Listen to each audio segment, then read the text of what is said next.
Tan olish kerak, Ispaniya juda ham kuchli ekan. Menga qara, bolam yo ukam o'zingni ko'rsatadigan paytda yaxshi gap bilan uyg'otadigan murabbiy. Nagelsmann xarakter bo'yicha ham unaqa. Nimaga Angliyaga kelgandagi futbolchilar yana o'rta miyona bir futbolchilarga aylanib qolyapti? Bitta keyin sam darajani ushlab turibdi. Germaniya o'z falsafasidan уже voz kechdi deb o'ylayman. Bu ko'rinib o'tib ketadi degan fikr bor edi, ammo Cabo Verde hammasini rasvo qilib qo'yishiga ozgina qoldi. Van Dijk degan ekan, Markash termasi bo'lsa nima terma dedi. Agar Cabo Verde chempionlikni qo'lga kiritsa, bu ham sensatsiya bo'lmasmi? Bu sensatsiya bo'ladi. Ronaldo bitta gap yoqdi. Mbappeni ko'rma, o'zim yoshligimni ko'rayotgandek bo'lyapman debdi-da. Rostdan ham shunaqangi erkin o'ynayapti. Senga eng yoqadigan futbolchi qaysi biri? Javob bilasizmi qanaqa? Mana bu hamma futbolchilardan. Messi bilan Ronaldo emas, ular ikkinchi, uchinchi o'rin ekan. Birinchi o'rin Neymar. Braziliya agar chempion bo'lsa, Neymar Pele'ga o'xshab qolishi mumkin.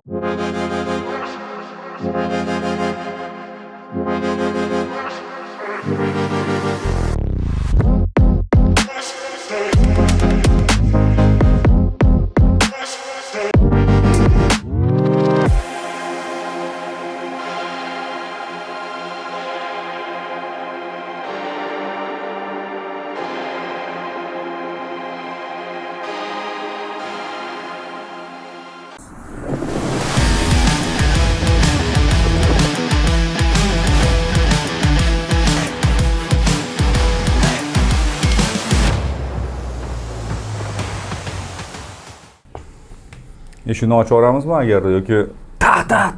Ya telefon qiladi. Assalomu alaykum qadrli futbol obunachilari. Bizda navbatdagi podkast Jahon chempionatining 16 dan 1 final bosqichi o'yinlariga boshlanadi. Bir-biridan qiziqarli o'yinlarga guvoh bo'ldik. Ajoyib dramatik tarzda o'tgan, sensatsiyalarga boy bo'lgan o'sha uchrashuvlar guvohiga aylandik. Ana shu uchrashuvlar haqida demak bugun hamkasblarimiz bilan birgalikda suhbatlashamiz. Otabek aka Jo'rayev, Dilshod aka To'xtabekov bilan birgalikda bugun demak mana shu 16 dan 1 final bosqichi haqida suhbatlashamiz. Birinchi bo'lib sensatsiyalar qayd etilgan kunga to'xtalib o'tsak, bu Germaniya bilan Paragvay o'yini. Germaniya endi baribir xohlaymizmi yo'qmi, sensatsiya bo'lib qolishi mumkin edi har bitta bosqichda, lekin Germaniya baribir favorit maqomida edi. Paragvay o'sha Turkiya bilan bo'lgan uchrashuvdagi kuchli nima deydi, xarakteri, himoyaviy o'yin evaziga Germaniyaga ham muammo tug'dirishi mumkinligini ko'pchilik taxmin qilgandi. Xo'p, mana shu uchrashuvdan boshlasak, Germaniyaga nima yetmadi?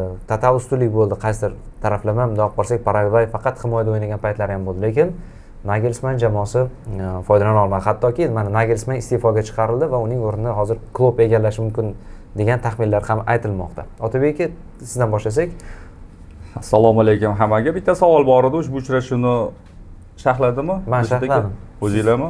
Men ko'rdim. Ko'rdinglar. Ha, chunki men o'zim ko'rmadim, men umumiy xos javob beraman. Agarda o'yinni ko'rmagan bo'lsam, o'zi hech qachon fikrimni bildirmayman, deyarli 90%. Bitta narsaga e'tibor qaratmoqchi edim. Masalan, jahon chempionatining o'zida va ayniqsa o'sha play-off bosqichida men uchun sensatsiya natijalar yo'q. Chunki mana matbuot anjumanlarida biz ishtirok etamiz, murabbiylar juda ham ko'p so'nggi payt aytishadi, zaif jamoalar yo'q, zaif jamoalar qolmagan. Va buni biz yana bir bor mana ko'ryapmiz. Mana masalan hozir nazarimda o'sha mavzuning so'nggisi Argentina bilan Cabo Verde uchrashuv bo'ladi misolda. Bu yerda ham sensatsiya emas. Masalan, futbol olamida yuradigan odam tushunadi-da, masalan, Ispaniyaga qarshi qanaqa o'ynagan, Urugvayga qarshi qanaqa o'ynagan. Ya'ni balkim bu kutilmagan natija, biz tushunib turibmiz, lekin o'sha sensatsiya degan narsa qolmadi, aynan o'sha futboldagi odamlar uchun. Masalan, tashqaridan balkim, lekin masalan o'sha futboldagi odamlar uchun biz Cabo Verdeni ko'rdik. Alain Kapta misol. O'sha taxminlarni bildirganimizda aynan shu loyihada Cabo Verde haqida ijobiy fikrlarni, nazarni hammamiz bildirdik, to'g'rimi? Xo'p, endi masalaga qaytgan bo'lsak, Otabekga bitta savol bersam ham. Agar Cabo Verde musobaqadan chiqmayapman deb chempionlikni qo'lga kiritsa, bu ham sensatsiya bo'lmasmi? Bu sensatsiya bo'ladi. Lekin qanaqa sensatsiya bo'ladi-da? Masalan, turniri boshlanishdan oldin Cabo Verdening ehtimoli qancha? 0% emas, 1%, to'g'rimi? 1% bu nima degani? Imkoniyati bor. Endi masalan, guruh bosqichida o'ynadi, misol Ispaniyaga qarshi. Ha, sensatsiya dedik. Keyin qarasak, misol Urugvayga qarshi durang o'ynab qo'ydi. Janaqa sensatsiyaga o'xshamayapti, chunki o'yin jihatidan kelib chiqqan holda, misol, agarda raqibida 25 ta vaziyat bo'lganida, masalan, birinchi tur o'zida Vazini yaxshi turib berdi. Ajoyib turib berdi. Lekin misol Ekvadorning Kuryosauning Romi bundan nisbatan yaxshiroq turdi. Bu yerda sevlar bo'lgan, bu yerda super sevlar bo'lgan. Sevlarning ham farqi bor. Keyin ikkinchi masalan etapga o'tamiz, uchinchi etapga o'tamiz va oxiri yarim finalga misol chiqsa, yarim finalda masalan kimdir chiqarib yorsa, уже bu sensatsiyaga janaqa o'sha joyda уже jal sensatsiyaga bormaydi. Masalan 2004-yil balkim bu noto'g'ri qiyos, chunki bu baribir sal kattaroq jamoa. Lekin Gretsiya Yevropa chempionatida. Esingizda bor-ku, turnir boshlanishidan oldin Gretsiyani hech kim mensimagan, hech kim bilmagan. O'tirib Hagel kelgan, masalan Germaniyada nimadir klublar bilan yutib yurgan, anaqa saralash bosqichidan chiqqan bo'ldi. Buni patologiya. Keyin guruhdan chiqqanidan keyin o'sha har xil bosqichlardan o'tganidan keyin Fransiyani misol to'xtatganidan keyin уже finalda jadu sensatsiyaga kutilmagan natija, lekin men nima demoqchiman, masalan umumiy muxlislar bor, ular deyishi mumkin, lekin bizga ham o'sha aytishadi-ku, voy bu nima futbolchi ekan, qanaqa futbolchi. Siz aytasiz, subhanalloh, biz bu futbolchi mavsum davomida kuzatamiz. Masalan, ana o'tgan kunimi anaqani eshitib qoldim, hamkasblarimizni, Rossiya hamkasblarimizni eshitib qoldim. Ular o'sha Kongo haqida gapirishyapti. Masalan, biz uchun Kongo sir emasdi, chunki masalan saralash, o'sha qur'a tashlash marosimidan keyin biz astoydil Kongoni o'rganganmiz, to'g'rimi? Men masalan qanaqadir o'yin ketyapti-da, Angliya kubogini ko'rsatamiz-da, tarkibga qarab olsam, Wan-Bissaka bo'ldi. Bu yaramasdi, biz hali 3-turda o'ynaymiz. Batafsil uni kuzatasan, misol tariqasida aytaman va hokazo. Ya'ni futbol olamidagi o'sha mutaxassislar ular masalan ular uchun zagadkalar sirli bo'lib qolmadi. Xullas sal mavzudan chiqib ketdim. Endi Germaniya Paragvay masalasida. Misol, guruh bosqichida Ekvador Germaniyani yutadi deb taxmin qilgan edi. 3-turda o'zim sharhladim ushbu uchrashuvni. O'yin paytida chunki Ekvadorni qanchadan beri kuzatyapmiz, bu turnirdan oldin Ekvador o'z mintaqasida 2-o'rinni qo'lga kiritgan edi. Ya'ni ortda kim qoldi? Kolumbiyalar, Braziliyani, keyin Argentina bilan bemalol o'ynayapti bu jamoa. Germaniya qiynaldi, Germaniyani yutib ketdi Ekvador, keyin tarkibiga qarasanglar ham Mbappe bor, Arsenal, Pacho bor, misol PSJni, Kaseda bor, zo'r futbolchilar bor. Endi shu joyda Germaniya futbolini ko'ryapman. Asosiy muammo o'yin jihatidan kelib chiqqan holda aytmoqchiman, Germaniya o'z falsafasidan уже voz kechdi deb o'ylayman. Ya'ni Germaniya misol oldingi Germaniya mexanizm biz aytamiz-ku, nemis mashinasi. Bu mashina emas, allaqachon mashina emas. Ko'proq men o'sha Ispaniyani vliyaniyasini ko'ryapman-da. Pas, lekin u yerda mazmunli paslar bo'lish kerak va o'yin paytida misol qarayapman-da, Julian Nagelsmann buyuk murabbiy men uchun juda ham katta mutaxassis, buyuk balkim anaqa kuchaytirib yubordim. Juda ham kuchli mutaxassis. Hali ham top, lekin u klublar bilan ishlash kerak deb o'ylayman. Ya'ni milliy termada shuncha vaqt yo'q-da, masalan, shunaqa tizimni yo'lga qo'yish uchun vaqt kerak-da. Masalan, futbol o'yin paytida qarasanglar, maydonga chiqyapti-da, 4-2-3-1. O'yin paytida 3-4-2-1 qilib tashyapti. Keyin xohlasa 4-2-2-2. Buni biz Hoffenheimda kuzatgan edik va RB Leipzigda men ko'rganman. Bayerga yutqizyapti. Nagelsmann o'zida. O'yin paytida sxemani o'zgartirdi, ijobiy natijaga erishdi. Gap yo'q. Lekin milliy terma jamoada mutlaqo boshqacha futbolchilar, masalan, raqibini hozir mundo sxemani o'zgartiraman deb, o'sha qanaqa kapkanlarni qo'yaman deb futbolchilar o'zi tushunmayapti. Gollarni urgan vaziyatlarga e'tibor qaratgan bo'lsangiz, durang yutolmayapti, maydonga undaflar chiqyapti. Misol o'sha Musialani, Virslarni, o'sha driblingiga futbolchilarni keyin Kai Havertz yechyapti-da, soddaroq futbolchilar, juda primitiv bo'lib qoldi. Sodda futbolchi chiqib gol uryapti. Primitiv bo'lsa mana o'zini anaqasiga qaytyapti-da, bu juda murakkablashtiryapti demoqchiman-da. Va shu joyda men Germaniyani bu uzoqqa bormaydi deb taxmin qilganman. Chunki masalan konkretika kerak-da, konkretikani men ko'rmadim. Endi Paragvayga mag'lub bo'lishi bu masalan men uchun kutilmagan natija, chunki baribir bu juftlikda Germaniya ustun edi. Nazarimda kamida 70 ga 30, balkim 80 ga 20 ham desa bo'ladi, misol. Lekin o'sha mana chiqib ketdi, baribir masalan bu bosqichda o'tsa ham nazarimda Fransiyaga qarshi Qiynaladi. imkoniyatlari deyarli yo'q edi deb o'ylayman. Ayni mana shu Fransiyaga qarshi. Shuning uchun nima bo'lsa ham hamma narsa o'sha nazarimda yaxshilikka hozir mana Julian Nagelsmann ketmayman degan ekan. Iste'foga chiqarishdi uni. Endi klub kelsa, u klubni endi yana katta pluslardan biri Nagelsmann teoriyada, strategiyada, taktikada juda ham kuchli murabbiy. Skemalarda, keyin masalan zaif tomonlarni ko'rsata oladi. Lekin katta unda minusi u shu psixologiya bor-ku, futbolchilar bilan ana plotni testni bo'lish kerak-da, bir-biri bilan har doim o'sha muloqotda bo'lish kerak. Qanaqa muammolar, qanaqa kamchiliklar, men masalan Germaniya pressasini o'sha tarjimasini o'qiganimda 80% futbolchilar bilan muammo. Ya'ni ular undan masalan qoniqmagan. Umuman gaplashmaydi, umuman hech kim bilan ishi yo'q. Qanaqadir masalan narsa bo'lsa, голосовойni tashlab qo'yadi. Qani qisqacha kim tarkibi chiqadi, kim chiqmaydi de, futbolda ayniqsa o'sha milliy termalarni gapirsak, psixologiya birinchi rolda. Birinchi rolda psixologiya. Sen muloqotda bo'lishing kerak. Va shu joyda nima demoqchiman? Julian Nagelsmann anaqadek-da, u как будто бы bu shaxmatni yani figuralardek-da. Odamlar unaqa emas-da, masalan, ot masalan mana bunaqa yuradi yoki farzand unaqa yuradi, fil bunaqa yuradi. Odamlarda shunaqa emas-da. Shu joyda masalan unda nisbatan zamonaviy futbolda aynan o'sha termalarni gapirsak, Carlo Ancelotti 5 bosh ustun. Chunki u gaplashadi odamlar bilan. Va Jurgen Klopp agarda jamoani qabul qilsa, bu Germaniyaga yaxshiligi bo'ladi. Nimaga? Chunki u taktikada zo'r, psixologiyada juda ham zo'r. Ya'ni futbolchilar u uchun ham o'ynab berishadi. Nagelsmann bilan nazarimda o'sha chiqadi, chiqmaydi, odam ichida bo'ladi-ku, oxirida ketmaysanmi, chiqarib yubormaydimi seni iste'foga. Shunaqa ruscha aytiladi-ku, slili. Jabota slili qilishmadi, lekin u uchun hech kim o'ynamagan. Savol boshqacha edi, o'yinni xullas ko'rmadim.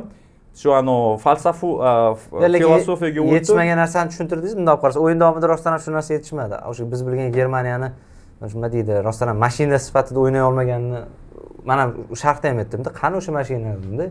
Rostdan ham juda oddiy nima naves o'sha cross ichkariga yuqoridan pas oxirgi ultimadini tushirdi. O'sha 2 metrlik Germaniya unaqa o'ynamasdi-ku rostdan ham. Germaniya bunaqa sodda uslubda o'ynashini men yaqinda ko'rmagandim-da. Yo'q, men navarot aytmoqchiman, Germaniya soddaroq o'ynash kerak, murakkablashtirib oldi-da, mana Nagelsmann. Unda chiqyapti, unda buyuk hujumchi emas. Misol, lekin unda chiqyapti, misolda Cote d'Ivoire'ga qarshi pas,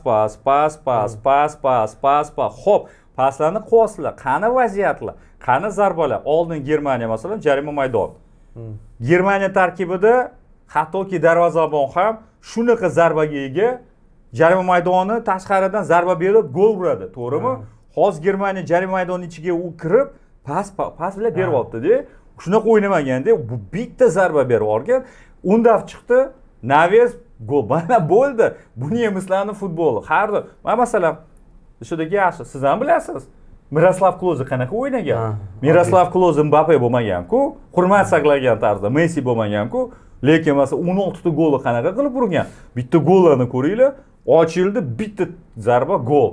Butun boshini qo'ydi, gol masalan-da. Mana bu haqiqiy o'sha klassik Germaniya futboli edi. Bu yerda esa juda murakkab futbol. O'sha Guardioladan keyin, lekin Germaniya ham o'sha gegen pressing paydo bo'lgandan keyin pressing o'ynaydigan, o'sha klubda o'ynaydigan jamoa bo'lib qolgandi-da. O'sha narsasi yo'qolib ketib, yana o'sha eski uslubga qaytdi demoqchisiz? Yo'q, bu masalan qanaqa Guardiola kelganida ko'p kim Bayernni tanqid qilgan. Germaniya o'sha afsonalari ular deyishgan, bu qani o'sha futbol, nima uchun pas, masalan Ispaniyada muammo bo'lgan-ku, nima uchun Luis de la Fuente kelganda ko'pchilik xursand bo'ldi. Chunki Luis de la Fuente nima dedi? Biz tiki-takadan, umumiy tiki-takadan voz kechamiz. Bo'ldi. O'sha 2024-yilda e'tibor qaratgan bo'lsanglar, ikkita winger paydo bo'ldi. Nico Williams chap qanotda, Lamine Yamal endi chiqdi o'ng qanotda va o'sha haqiqiy devatka bor-ku, 9-raqam. O'sha markaziy hujumchini roli qaytardi. Oldingi Ispaniya mana oldingi yaqin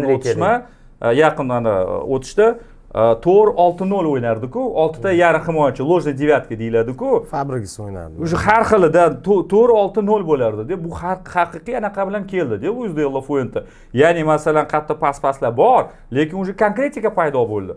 Jarima maydoni ichida keskin vaziyatlar paydo bo'ldi.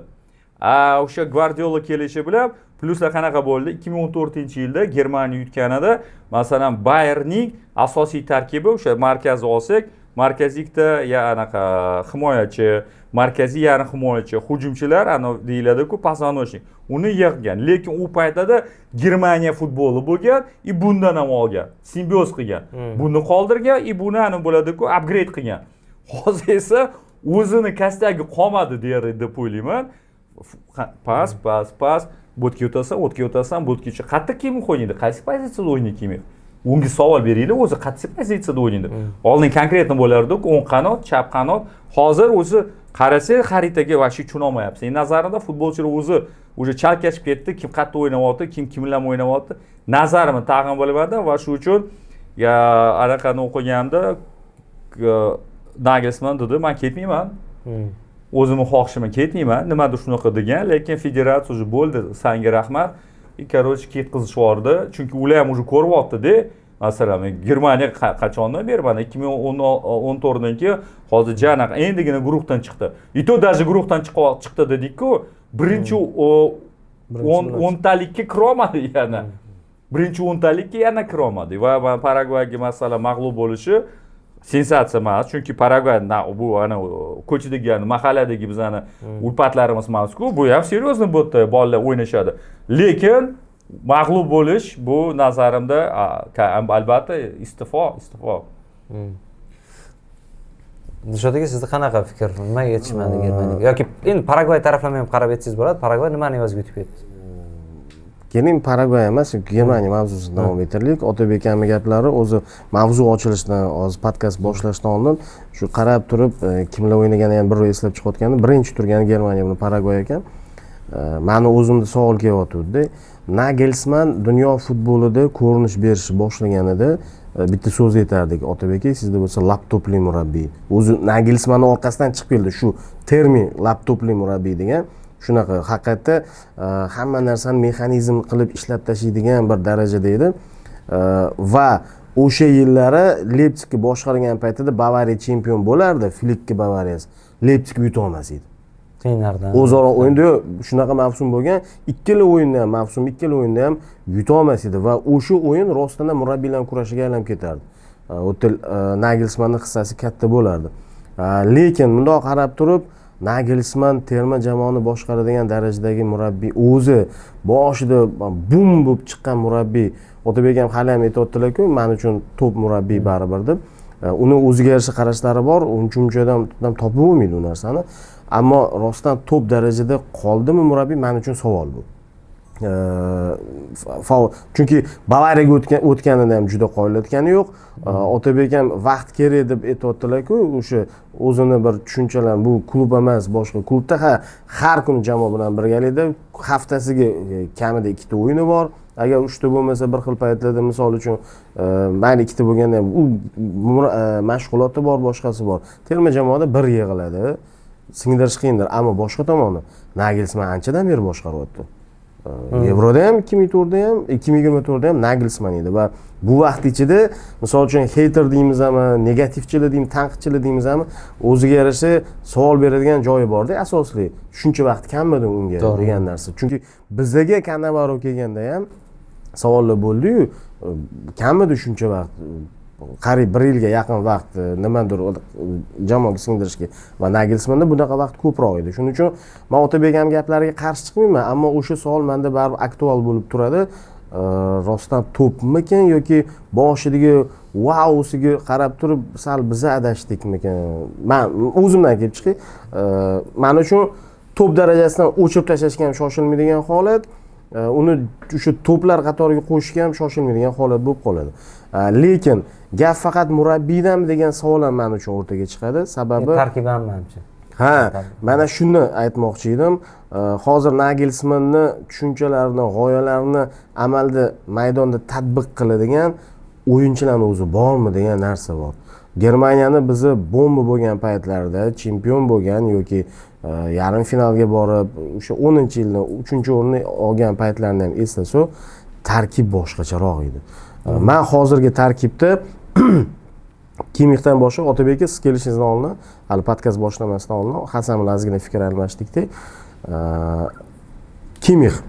Kimix yoshi o'tib qoldi, lekin zo'r davrini oling, Kimix zo'r davrini va hozirgi qolgan tarkibdagi futbolchilarni eng zo'r davriga chiqqanda ham uni darajasiga chiqadimi yoki yo'qmi? Ya'ni tarkibda natijani qilib beradigan darajadagi futbolchilar yetarlicha emas degan fikr kelyapti-da. Misol uchun o'sha Havertzmi deylik, Arsenalda o'ynash men uchun bir maromda barqaror ravishda top darajani ko'rsatmaydi deb o'ylayman. Bir finalda porlab qoladi, keyin ozgina uni qidirib qolasiz.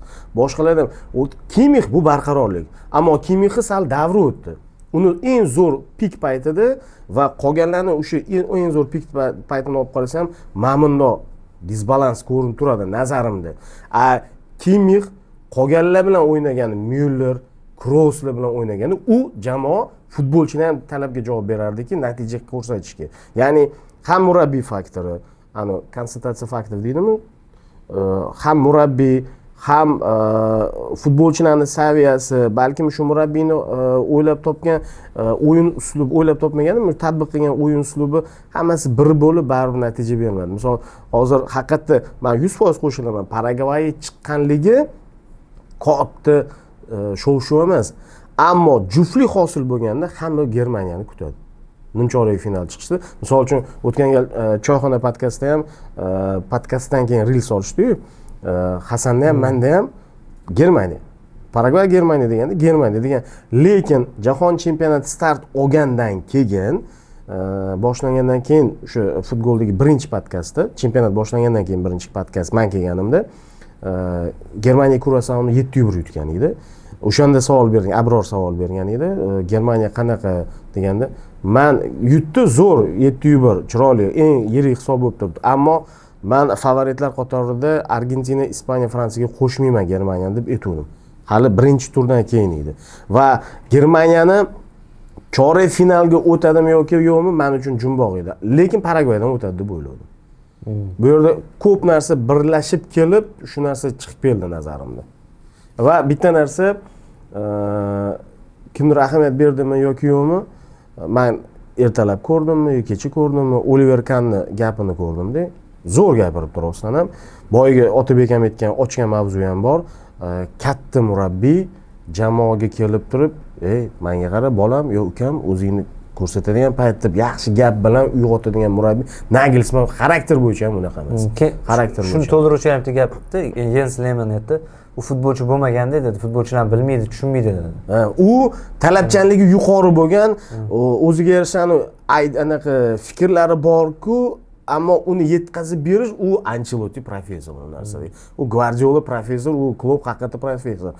Va o'sha penaltilar tepish jarayonida kadrga tushib qoldi. O'rtada bo'ladi-ku, futbolchilar yig'ilib turadigan joy, doira. Markazda kamera kelganda oxirgi zarba namida Germaniyanikida Kimix rostdan qidiryapti Otabekka. Kadrga tushib qolgan, kim tepadi, kim deb bundoq qilib turibdi-da, kan bunga munosabat bildirgan.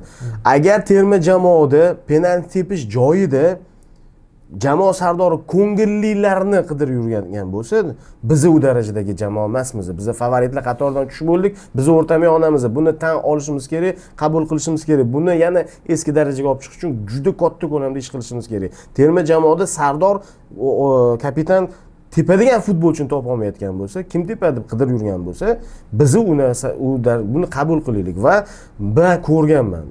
U aytdi, hozir Otabek ham aytgan, men ko'rganman. Murabbiy kelib turib, bolalarni uyg'ota oladigan murabbiy qanaqa bo'lishini men ko'rganman. Orada qistirib ketadi Nagelsmannga nisbatan. Futbol tarixida Germaniya jahon chempionatlarida penaltilar seriyasida hech qachon yutqizmagan. Mana yana Germaniya o'zining anaqasidan. Shu yoqda shu Yevropada bo'lgan, shu Panenka 1976-yilda Panenka finalda Chekoslovakiyaga yutqizgan FRG. Lekin o'sha joyda bu Yevropa chempionati edi. Ya'ni nemislar demoqchiman, buni ham yo'qotdi. Xolos kalom, tarkib nazarimda endi mening fikrimda shundaki tarkib menga yoqdi Germaniyani. Kimix hali ham o'yna oladi, 5 yil bemalol o'ynab bera oladi. Faqatgina o'sha Kai Havertz, keyin Jamal Musiala, keyin masalan Florian Wirtz bu zo'r futbolchilar. Ya'ni shunaqa tarkib bilan ham markazga qarang, Antonio Rudiger bor, Real Madrid masalan, Jonathan Ta misol anaqa Bayern yubotda, Valdemar Anton bu yerdan shu mayli jarohat Schlotterberg oldi. Tarkib juda ham yaxshi.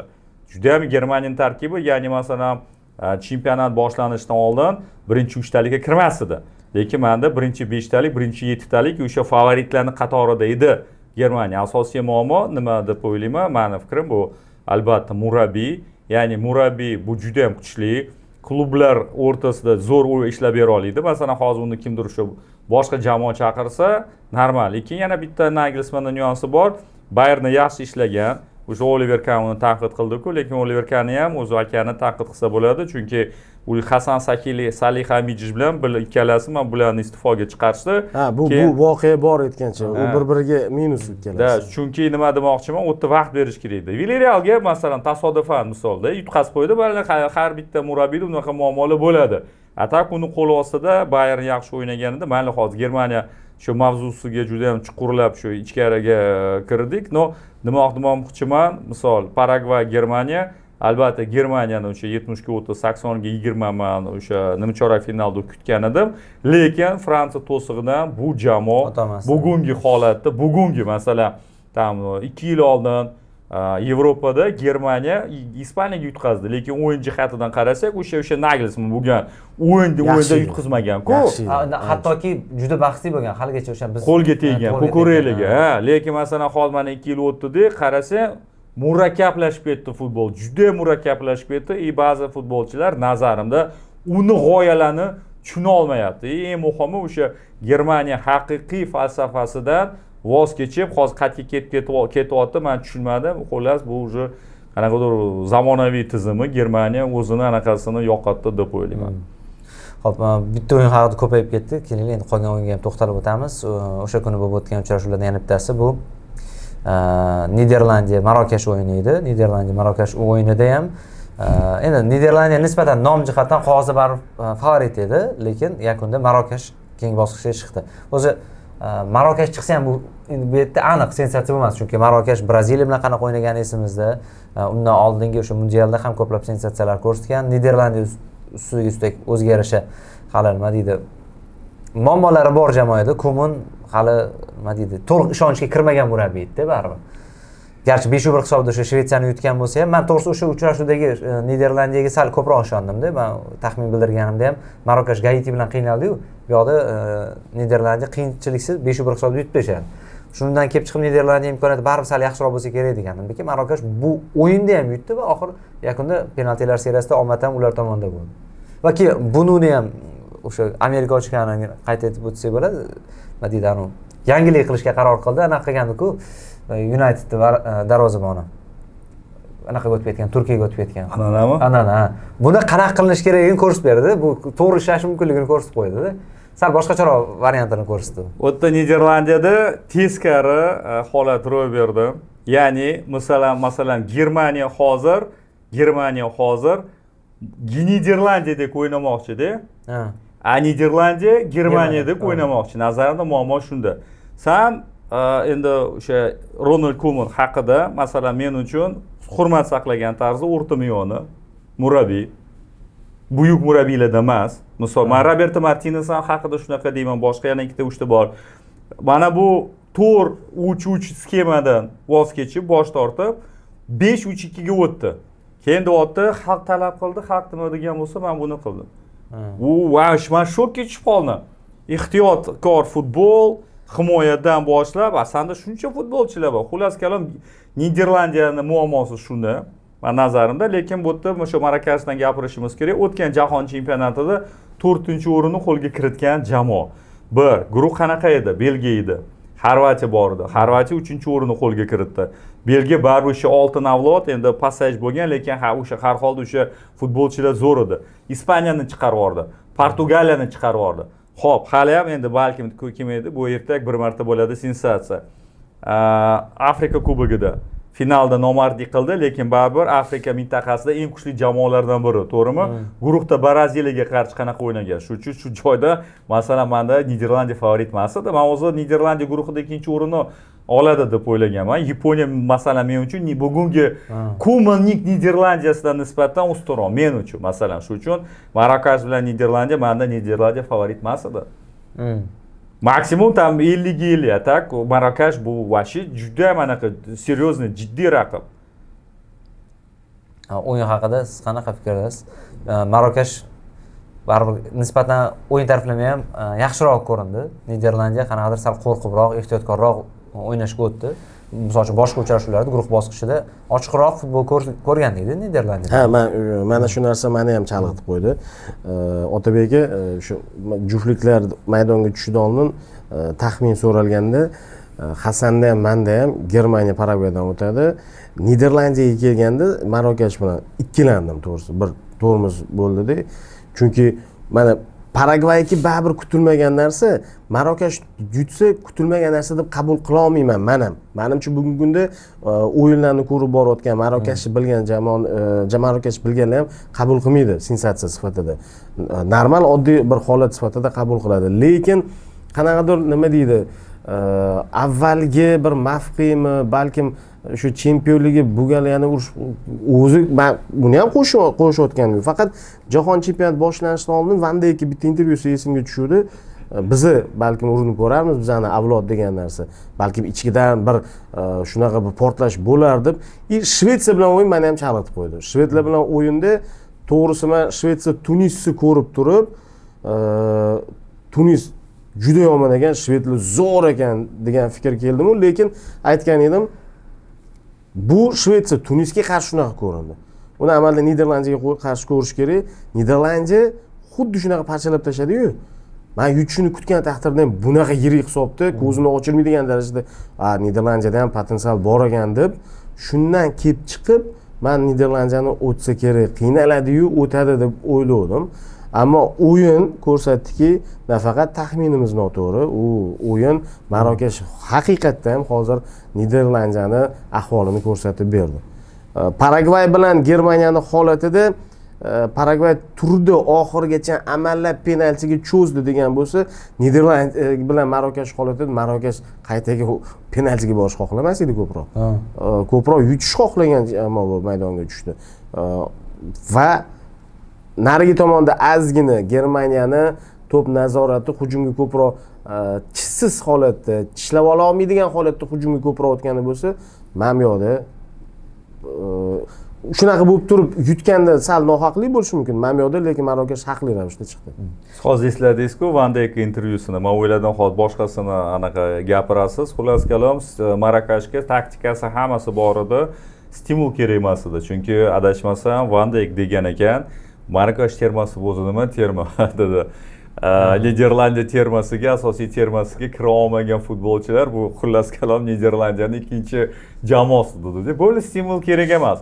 Ya'ni masalan futbolchilar shu gapdan keyin xohlaringga ko'rsatamiz deb mana maydonga chiqib ko'rsatishdi. Bunga real holat. Mana shu narsa men ko'p ahamiyat beraman oxirgi paytlarda katta turnirlarda kimdir kimgadir nohaqlik qiladigan bo'lsa yoki mensimasdan munosabat bildiradigan bo'lsa, juda keskin jazolanadi. Adolat sekin o'rtaga chiqadi. 22-yilgi jahon chempionatida ko'pchilik eslaydi ham o'shanda Ispaniyani. Ispanlar nemislarni tashab ketuvdi-ku, men aytuvdim, bular jazolanadi hali deb. Murod aka bilan talashgan edik. O'tib ketadi Marokashdan, Murod aka qarang jazolanadi. Xuddi shunaqa mana Cabo Verde ham ko'rsatdi. Ha, Cabo Verdeda ham Portugaliya tug'ilgan futbolchilar bor. Portugaliya termasiga kira olmagan futbolchilar bor. Lekin ular bu yoqqa kelib ikki hissa motivatsiya bilan o'ynaydi. Ko'rsataman men degan narsa bilan keladi. Bu katta bir ichkaridan drive beradi. Xuddi shunaqa qo'shimchasiga gapirib turgan bo'lsa. Keyin mana shu kuni Braziliya Yaponiya o'yini ham bo'lib o'tdi. Biz birinchi Braziliya Yaponiya uchrashuviga guvoh bo'ldik. Braziliya ham keyingi bosqichga chiqdi-yu, lekin Yaponiya xuddi Cabo Verde singari hurmat qozongan holda musobaqa bilan xayrlashdi. Muxlislar baribir hurmat qildi. Faqat bitta narsa Yaponiyani shu oxirida o'zi aybdor bo'lib qoldimi deb o'ylayman. Chunki zo'r o'ynab turgan joyda, birinchi taymda tengma-teng o'ynab turgan, ustunlikka ega bo'lib turgan joyda himoyaga o'tdi-da murabbiy. Mariyasu qanaqadir sal shu penaltilarga olib borishni yoki ekstra taymga o'tib olishni ko'proq xohlaganligi o'zini zararga ishlab qo'ygandek bo'ldi. Yaponiya juda ham kuchli, o'ta kuchli.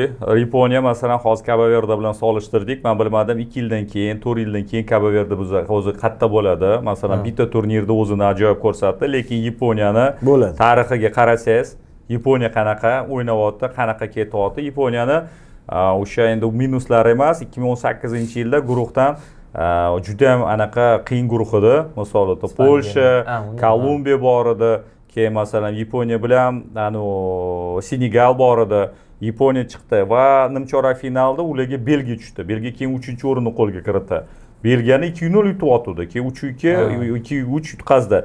2022-yilda o'lim guruhidan chiqdi. Ya'ni o'tda Germaniya bilan, Ispaniya bilan Germaniya bor edi. Xorvatiyaga tushib qoldi. Xorvatiya keyin Braziliyani chiqarib yubordi. Keyin 3-o'rinni qo'lga kiritdi. Hozir endi Braziliyaga tushib qoldi.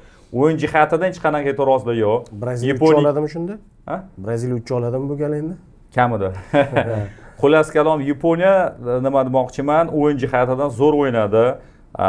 O'zi ehtiyot o'ynaydi, himoyada o'ynaydi. Masalan, 3-4-3 bilan o'yin sxemasi bo'lsa, 5-4-1 o'ynaydi. Bitta vaziyat, bitta zarba, bitta gol o'tkazib yuborsa qo'shadi. Ikkinchi taymda to'g'ri ayta olasiz, masalan, himoyaga yota oldi, lekin muammo bunda emasdi, chunki birinchi taymda himoyaviy futbol ko'rsatgan edi. Ikkinchi raqam o'sha maydonda ikkinchi raqam ostida o'ynagan, ammo muammolardan qaysi biri men ko'rdim, qarshi hujumlar bor-ku, risk yo'qolib qoldi. O'sha qarshi hujumlar bo'lmasa, sani futbolning anaqa natijani bermaydi. Zamonaviy futbol qarshi hujumlar kerak. Va misol даже o'sha golli vaziyatlarni qarasak, endi Braziliya g'alabaga haqliroq edi, chunki ikkinchi taym o'zida yo'q, birinchi 15 daqiqada 3 ta golli vaziyatlarni yaratdi. Kazimiro o'z xatosini to'g'rilab ketdi, gol urdi va oxirida misol qarasanglar, masalan, gol urgan futbolchilar Gimarayes olib qo'yyapti, pas berishyapti Gimarayesga, pas beryapti Martinelli. Strukturaga qarasangiz, yaponiyaliklar struktura o'sha edi. Ya'ni xo'p, masalan, bu yerda o'sha kimdir to'pni oldirib qo'ydi, hozir eslolmayman. To'pni oldirib qo'ydi, bitta pas, bitta zarba, bitta gol. 7-nomer edi. Lekin o'sha joyda ham murakkab vaziyat edi-da. Masalan, Martinelli qanaqa tiqib yubordi o'sha joyda, shu uchun Yaponiyaga gap yo'q. Martlar, masalan, bu Osiyo jamoalaridan faqatgina bizlardan uyaltirmagan, nazarimda mana imенно o'sha o'yin jihatidan 90 daqiqa davomida raqiblariga e'tibor qaratinglar. Yaponiya hamma bilan deyarli o'sha bir xil o'ynagandi va keyingi safar agarda ularga masalan misolda hurmat saqlagan tarzda ularga setka mamlakat tushib qolganida, misolda mana bu yerda Avstraliya bor, Misrlar bor, Shvetsariya, Jazoir, Gana, Kolumbiya hurmat saqlagan tarzda misol mana bu setkadan nazarimda Yaponiya keyingi bosqichga chiqqan bo'ladi. Shu uchun bu yerda menga masalan Braziliya va Yaponiya chiqqanida 50 ga 50 emas edi, lekin 55 ga 45. Braziliya ustunroq. Yaponiya juda ham kuchli jamoa. Yulduzlar yetishmayapti. Aynan shu bosqichda yulduzlar baribir kerak. Masalan, Lamin faktor kerak, Vinis. Bitta bunaqa futbolchi kerak. Lekin jamoani qarasanglar, zaif nuqtalar yo'q. Men chiziqlarni aytmayapman. Hujum, yarim himoya, darvozabon, zaif nuqtalar yo'q. Keyin zaxiradan maydonga tushayotgan futbolchilar o'yinni kuchaytiryapti. Qaranglar, men Yaponiya nimaga erishdi. Qo'shilaman. Keyin ana shu uchrashuvdan keyin Moriyasuni fikri yoqdi menga. Biz oradagi farqni qisqartirganimizga amin bo'ldik dedi Braziliya bilan. Bu gap Braziliya kuchsizlanganida emas, balki biz kuchayib borayotganimizda. Shunaqa. Va qo'shilsa bo'ladi rostdan ham. Braziliyada balki rostdan ham ozgina qanaqadir avvalgi yillarga nisbatan pasayishdir, lekin Yaponiya o'zi kuchayotganligi ham aniq. Keyin hozir Hasan xato deb fikr bildirildi-ku, yaponlarni ikkinchi taymda himoyaga o'tirib olishi, boshqasi. Menimcha o'zi strategiyasi shunaqa bo'ldi ham. Ya'ni Mariyasu bilardi, ular braziliyaliklar, ular to'p bilan tug'ilgan bolalar, qo'pol qilib aytganda to'pni o'ziniki qiladi. Buni bilardi u. Shuni bilgan holda nazarimda ikkinchi raqam ostida o'ynashga tayyor edi. Zo'r o'tkazdi birinchi taymni. Mana shunga asoslanib va birinchi taymda ishlayotdi. Ya'ni himoyani mustahkam rostdan Braziliya birinchi taymda siqilib ketdi-da. Ya'ni hujumga boradi, bo'sh joy topa olmaydi. Yaponlar hamma yoqni betollab tashladi. Kesin-kevur bemalol jarimadan atrofigacha. U yog'iga yo'l yo'q. U yog'iga yopda shlagbaum qo'ygan, boshqa qilgan, nimadir necha qavat bino qurib tashlagan, u yog'iga o'tkazmayapti. Bu ishlayotdi va qarshi hujumda ushlash bitta pas noto'g'ri ketdi, o'rtada markaziy yarim himoyachi oldida ketdi, urib ketdi. Mana shunga menimcha o'zi tegi shunga qurgan o'yinni. Men shunaqa deb qabul qildim. Ya'ni himoyaga o'tib olish emas, o'zi shunaqa edi. Lekin ikkinchi taymda Otabek ham aytgan narsa, qarshi hujumga o'tish kamayib qoldi va baribir narigi tomonda individual mahorat. o'sha bularda sal u darajaga yo'q hali. Narigi tomonda Martinelli ham urib ketgani va pas berishda ham Kazemiroga qanchalik qulay keldi to'p uzatilishi. Bu yog'i endi individual mahorat ustiga vaziyat yaratib urib ketishdi. Ya'ni sistema o'laroq menimcha kirish sal qiyinroq bo'ldi. Keyin bunaqasiga urib ketishdi. Keyin bu uchrashuvda baribir o'sha o'yindan oldinga aytilgan o'sha afisha ham sal o'zini oqladi qaysidir epizodlarda, ya'ni tartibga qarshi o'sha iste'dod shunaqa gaplar bo'ldi-yu, jamoaviy o'yinga qarshi individual futbolchilar mahoratli o'yin. Vinicius o'sha narsani ayrim epizodlarda ko'rsatdi. Garchi o'sha gol urib yoki assist qilmagan bo'lsa ham, lekin oxirida baribir shu narsa o'sha Martinellida yaqqol ko'rindi. Martinellining vaziyati rostdan ham qiyin edi. Juda tez qaror qabul qilish kerak bo'lgan vaziyat edi. Va o'sha yerda baribir iste'dodli futbolchi masalani hal qilib ketdi. Men bilmadim sizlarga ko'rindi bu yoki yo'qmi. Aynan o'sha play-off bosqichda Braziliyaning ikkinchi taymi menga Carlo Ancelottining Realini eslatdi. Чистейший Real. O'sha Real mana shu uchun masalan nima uchun o'sha rejimga o'tdi-da. Braziliya haqida dedim. Carlo Ancelotti baribir katta murabbiy, Nagelsmann taktika, hozir O'tkir Yusupov gapilar o'sha eski keldi. Lekin mana psixologiya katta rol. Bo'tga kelib, bo'tga chiq. David Ancelotti bor, taktika bilan u ishlaydi. Bolalarga tushuntiradi. 4-2-3-1, Perigrus, u asan chiq, modda gazini bos, bo'ldi chiqdi. Martinelli zakiradan chiqdi, bitta vaziyat, bitta zarba, bitta gol. Psixologiya. Mana shunaqa o'yinlarda Neymarni ham sanab ko'ring. To'g'ri, bu uchrashuvda qiyin edi, lekin Neymar ham yordam bergan bo'lardi. Chunki shunaqa joylari bo'ldi, ozginacha g'oya yetishmay qoldi hujumlarda Braziliya. Lekin Neymar vaziyati, men aytmoqmandim, Carlo Ancelotti shunaqa buyuk murabbiy, hattoki Neymar bilan qarang, nazarimda endi men shunaqa deb o'ylayman, unga Neymar kerak emas deb o'ylayman. Lekin o'zi bilan olib ketdi, chunki biz Neymar masalan Braziliyadagi uni anaqa o'yinlarni ko'ryapmiz. Bu oldingi 4 yildagi Neymar emas. To'g'rimi? Lekin xalq talab qildi. Keyin masalan prezident telefon qildi, "Xo'p, olaman" dedi, oldi jamoani, hozir jarohat oldi. Carlo Ancelotti matbuot anjumanlarida ayyorda, chiroyli gapiradi. Bu yerda ham o'ta hamma hozir rozi. Lekin Neymar maydonga chiqmayapti, Braziliyaga xalaqit qilmayapti. Aytgancha xabaringda bormi, yo'qmi? 48 ta jamoami? 48 ta jamoa. Har bitta jamoada 26 ta futbolchidan, to'g'rimi? Nechta? Sanasi bo'ladi, 1000 tadan ko'p. Savol sizlarga, javob endi to'g'ri topasizlar. Mana bu hamma futbolchilarda, masalan, futbolchiga savol bersang, senga eng yoqadigan, qo'pol gapirganda, ruscha kumir deyiladi-ku, senga eng yoqadigan futbolchi qaysi biri? Masalan, javob bilasizmi qanaqa? Mana bu hamma futbolchilardan. Neymar. Messi bilan Ronaldo emas, ular ikkinchi, uchinchi o'rin ekan. Birinchi o'rin Neymar. Ya'ni masalan Musialada misol, keyin Yamalda, Lamine Yamal, ko'p kimda Neymar birinchi o'rinda. Mana bu avlod bor-ku, Neymar. Endi ularga savol berishadi-ku, kim favorit, kim anaqa, kim masalan sani kumiri misol. Birinchi o'rinda Neymar. Mana bu avlodda birinchi o'rin Neymar. E'tibor qarating. Vingerlarning kumiri Neymar. Juda ko'p mashhur futbolchilar ichida. Men o'zimizni futbol kimligini eslolmadim, hozir eslashga harakat qildim. O'zimizni futbol ichida yuradiganlar, futbolchilardan so'rashganda ham eng texnikasi zo'r futbolchi kim san ko'rganiga kimdir aytadi, Neymar. Ya'ni texnika borasida. Endi texnikadan tashqari jihatlar ham bor. Messi, Ronaldo u hammasini jipslashtirib, u boshqacharoq. Lekin aynan texnika borasida va texnikani yaxshi ko'rib katta bo'lib futbolga kirganlar Neymar bar boshqacha ko'raveradi. O'sha duel ham boshqacha ko'raveradi. Ammo Otabek ham gaplariga men qo'shilaman, jumboq bu narsa. Neymar o'yinga tushishi qattiqdir umumiy kartinani bizib qo'yishi ehtimoli ham bor. Va hozir bir o'ylab qoldim Otabek aka, Braziliya agar chempion bo'lsa, Neymar Pelega o'xshab qolishi mumkin 62-yilga. Ya'ni maydonda ozgina o'ynab turib, oxiri jahon chempioni-da. Bo'lsa, hech kim anaqa qarshi emas, endi farqi bor. Endi unda ham Peleda ham bo'lgan-ku, birinchi o'yinda o'zida oyog'i chopilgan, keyin bundoq yelkada ko'tarib olib chiqib ketishgan, keyin yo'q. Ammo fakt o'laroq u jahon chempioni.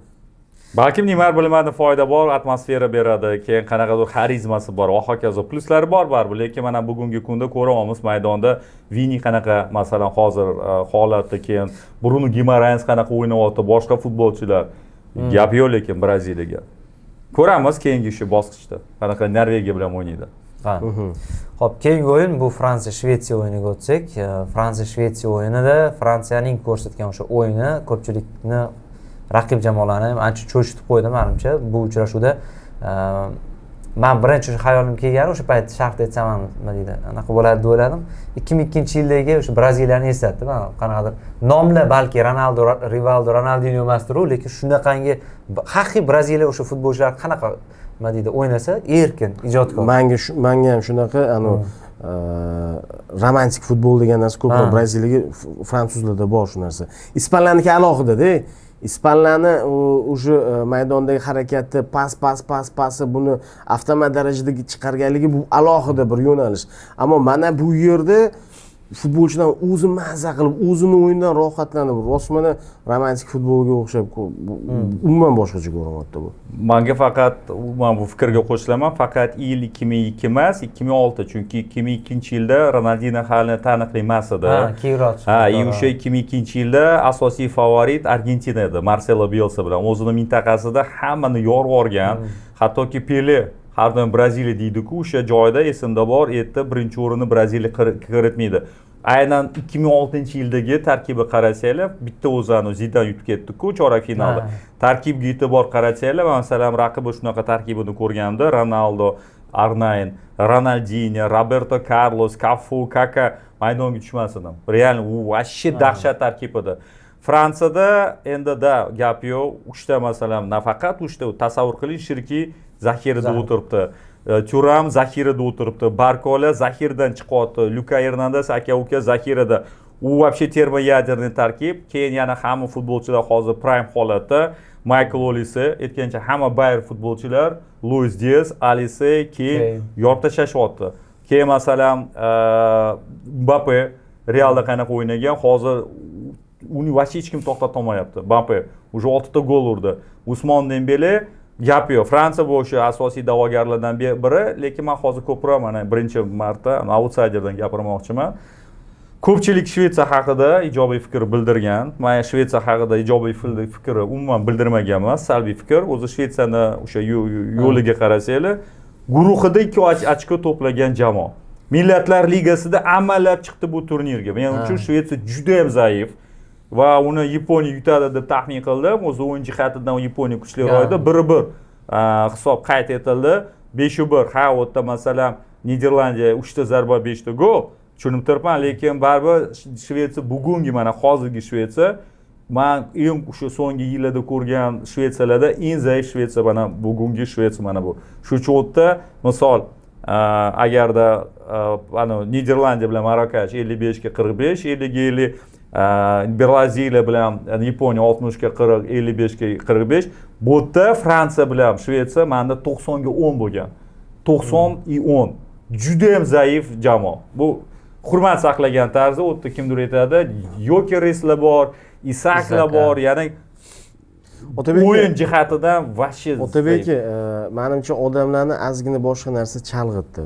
Rostdan ham hech kim eslamay qo'ydi, Shvetsiya qanaqa chiqib kelgandi. Misol uchun, shu Millatlar Ligasi bo'lmaganda Shvetsiyaning joyi yo'q edi bu yerda. Shunaqa. Ya'ni guruhda esingizda bo'lsa, Shveysariya, Sloveniyami, Slovakiyami, Sloveniyada adashmasam, Kosovo edi. Mana shu guruhda Kosovoga ham 2 o'yin yutqizdi, Shveysariyaga ham 2 o'yin yutqizdi, Sloveniya bilan 2 ta durangni evaziga 2 ochko oxirgi o'rin. Bu umuman haqli emas bunaqa holatda. Shuni o'rda Italiya bo'lishi kerak edi. Va Millatlar Ligasi bilan chiqib kelishdi, ammo ozgina o'zgarish bo'ldi plus tomonga. Saralashda rostdan ham dabdala, keyin Tomasni olib tashlashdi, Yondal Tomasni edi. Menga g'alati tuyuldi. Shvetsiyaga Daniyadan murabbiy, yana juda bir katta murabbiy bo'lsa ham mayli ekan, Tomasni nima olib kelishadi, o'zida ham topsa bo'lar degan fikr keldi. Olib kelishdi, eplomadi, dabdalasini chiqardi jamoani. Keyin Potter olib kelishdi. Potter olib kelgandan keyin ozgina o'zgarish bo'ldi. Misol uchun, o'sha Millatlar Ligasi bilan chiqib Polshaga duch kelganda Polshani yutdi. 3 ta gol urdi. Plusga qarab yurdi. Shvetsiya yurdi. Har bitta o'yinda minimum 2 tami gol urishni boshladi-da. Keyin birinchi o'yinda Tunisga to'g'ri kelib qoldi. Otabek menga svязка deymiz-ku, Isak bilan yo'q, dahshatli ko'rindi. Dahshatli ko'rindi. Men ancha vaqtdan beri dunyo futbolida, mana shunaqa katta chempionatlarda 2 ta center forwardni tandem bo'lib o'ynagan unaqa eslom. Misol uchun mana bunaqa jarayondan allaqachon jahon futboli o'tib ketdi-da. Bizning bolaligimizda Germaniyani eslaylik, Oliver Bierhoff bilan Klinsmann. Ikkita center forward bir-birini o'zi odatda 4-4-2 klassik bo'lardi-ku uslub. O'sha ikkita markaziy, lekin oxirgi paytda tendensiya o'zgarib ketdi-da. Bitta markaziy hujumchi, ikkita qanotli winger, yarimchala winger, yarim anaqa bo'lib ketgan yoki bo'lmasam yarim himoyachilar ko'p, center forward bitta. Ammo Shvetsiyada oxirgi paytlar shakllanib qolgan narsani buzib eski narsaga qaytayotgan ikkita bir-birini zo'r to'rlagan o'yinchi edi. Haqiqatda dahshat o'ynadi ikkalasi. Gol ham urdi, biriga ikkinchi pas berdi, bunisi unisiga pas berdi, bunisi unisiga, ikkalasi zo'r o'ynadi. Lekin shu podkastda aytdim, bu Tunisga qarshi o'yindi. Mana Tunisga qarshi o'yindi. Bu effekt qanchalik nariga o'yladi bo'ladi. Keyin oldinda turibdi o'sha o'ta tartibli yaponlarga va mahorat nuqtai nazaridan baribir kattaroq bo'lgan Niderlandiyaga ishlaydimi buni yo'qmi? Niderlandiyaga qarshi o'yinni o'zida chochilib ketdi. Sochilib parchalanib ketdi. Men ham misol uchun Fransiya bilan o'yinda shubhasiz Niderlandiya Marokashdan ozgina o'ylaymiz. Paragvay ani chaqilmas yong'oq bo'lib qoladi, uni o'ylaysiz. Men yo'qda Fransiya yana Fransiyadan kelib chiqib shubham yo'q edi. Fransiyaga qarab turib yana bitta narsani aytgan bo'lardim. Oxirgi yillarda Bavariya 2020 da Chempionlar Ligasini o'tdi, Flickga Bavariyasi. O'sha Barselonani 8-2 qilganda ham tarkib zo'r, ham murabbiy zo'r. Ya'ni imkon beradi maydonda maza qilib o'ynashga va tarkibni kattaligi Bavariyada dahshat edi. PSJda butun tarkibda mana 2 yildan beri yutyapti-yu Luis Enrique. Men ko'proq Enriquening effekti deb hisoblayman bu narsani. Ha, tarkib ham dahshatli, lekin birinchi galda Luis Enrique'niki.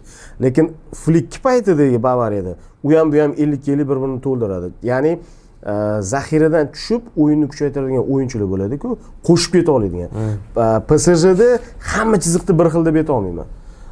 Bavariyada, Flickka Bavariyasida istalgan o'yinchini bundoq olib qo'yib, o'rniga boshqasini qo'ysa, o'sha tizim har qanaqa ishlab ketaverardi. Hozir Fransiya mana shunaqa deb o'ylayman. Hozirgi Fransiyada shunaqa. Va umuman olganda Bavariya ham shunaqaroq hozirgi holatida. Ko'p jihatdan shunga yaqinroq. Flickka Bavariyasiga baribir hali yetmagan deb hisoblayman. Fransiya shunaqa. Kimni olib tashab, misol uchun Mbappeni olib tashab o'rniga kimnidir qo'ysa, o'sha natijani beradi deb o'ylayman. Mayli, endi Mbappeni effekti sal kattaroq baribir. Umumiy holatda Fransiyaga baribir natija beradi. Keyin o'sha Ronaldo, Arnayn gap yo'qdi. Mbappeni ko'rmay o'zim yoshligim ko'rayotgandek bo'lyapman debdi-da. Rostdan ham shunaqangi erkin o'ynayapti. O'sha paytdagi Braziliyani, o'sha 2000-yillar boshi yoki 98-yildagi Braziliyadagi Ronaldoni rostdan ham eslatadigan. Umuman xishnik rejimida o'ynayotdi-da, yirtqich rejimida. Hech kim ko'rmayapti ko'zida. Men o'sha yoshligimni ko'rayotgandek bo'ldim dedi. Shunaqa. Rostdan ham ajralib turibdi. Mbappe o'zi Realda ham oxirgi oylarga kelib sal tashlagandi-yu. Aynan mana shu mundialga qanaqadir rostdan ham o'zini asraganmi, qanaqadir tayyorgarlik ko'rgan shekilli. Anri lekin bitta gap aytdi, bu jamoaning eng zo'r o'yinchisi Olise. Olise.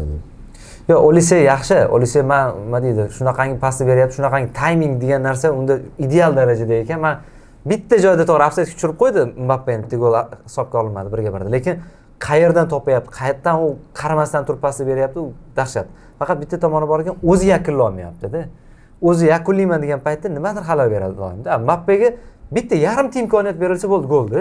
Echki xalaqit qiladi. Aliseni yana katta ustunligi, menga yoqadigan ustunligi, Alise hozirgi kunda eng zo'rlardan biri, balki eng zo'r ham desa bo'ladi. Murabbiylarni o'qiyman, murabbiylar hammasi Lamine Yamal, keyin Vinicius, keyin Mbappe emas, aynan Aliseni deyishyapti. Aynan murabbiylar, ular futbolni boshqacha ko'rishadi va tushunadi. Katta plusi, masalan, Lamine Yamal trash talkda doim ishtirok etadi. Kylian Mbappe nimadir gapirib qo'yadi, masalan, Vini qanaqadir ishkallada biz ko'ramiz. Alisedan bironta og'zidan so'z eshitganmizlar umuman yo'q. Faqatgina futbol. Futbol va bo'ldi. Hayot futbol. Bu vashye dahshat bank olisi. Hech qilib mana bu bolalar uni buzib qo'yishmasa, lekin fransuz tilini bilmas ekan.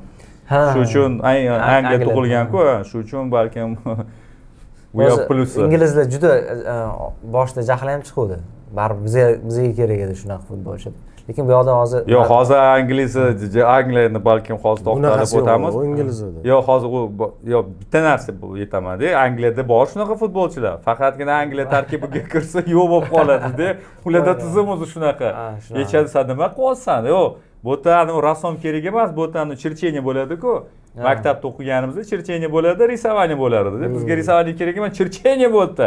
Chano lineyka bilan shano shtangin sirkur qalam olasa, hammadek yurasan nazarimda. Saka yomonmi? Saka zo'r futbolchi. Jud Bellingham yomonmi? Ular ham zo'r. Ya'ni demoqchiman, u yerda kreativ futbolchilar yetarlicha, faqatgina Yo'q, Otabek men aytmoqchi bo'lganim, kreativ haqiqatda bor.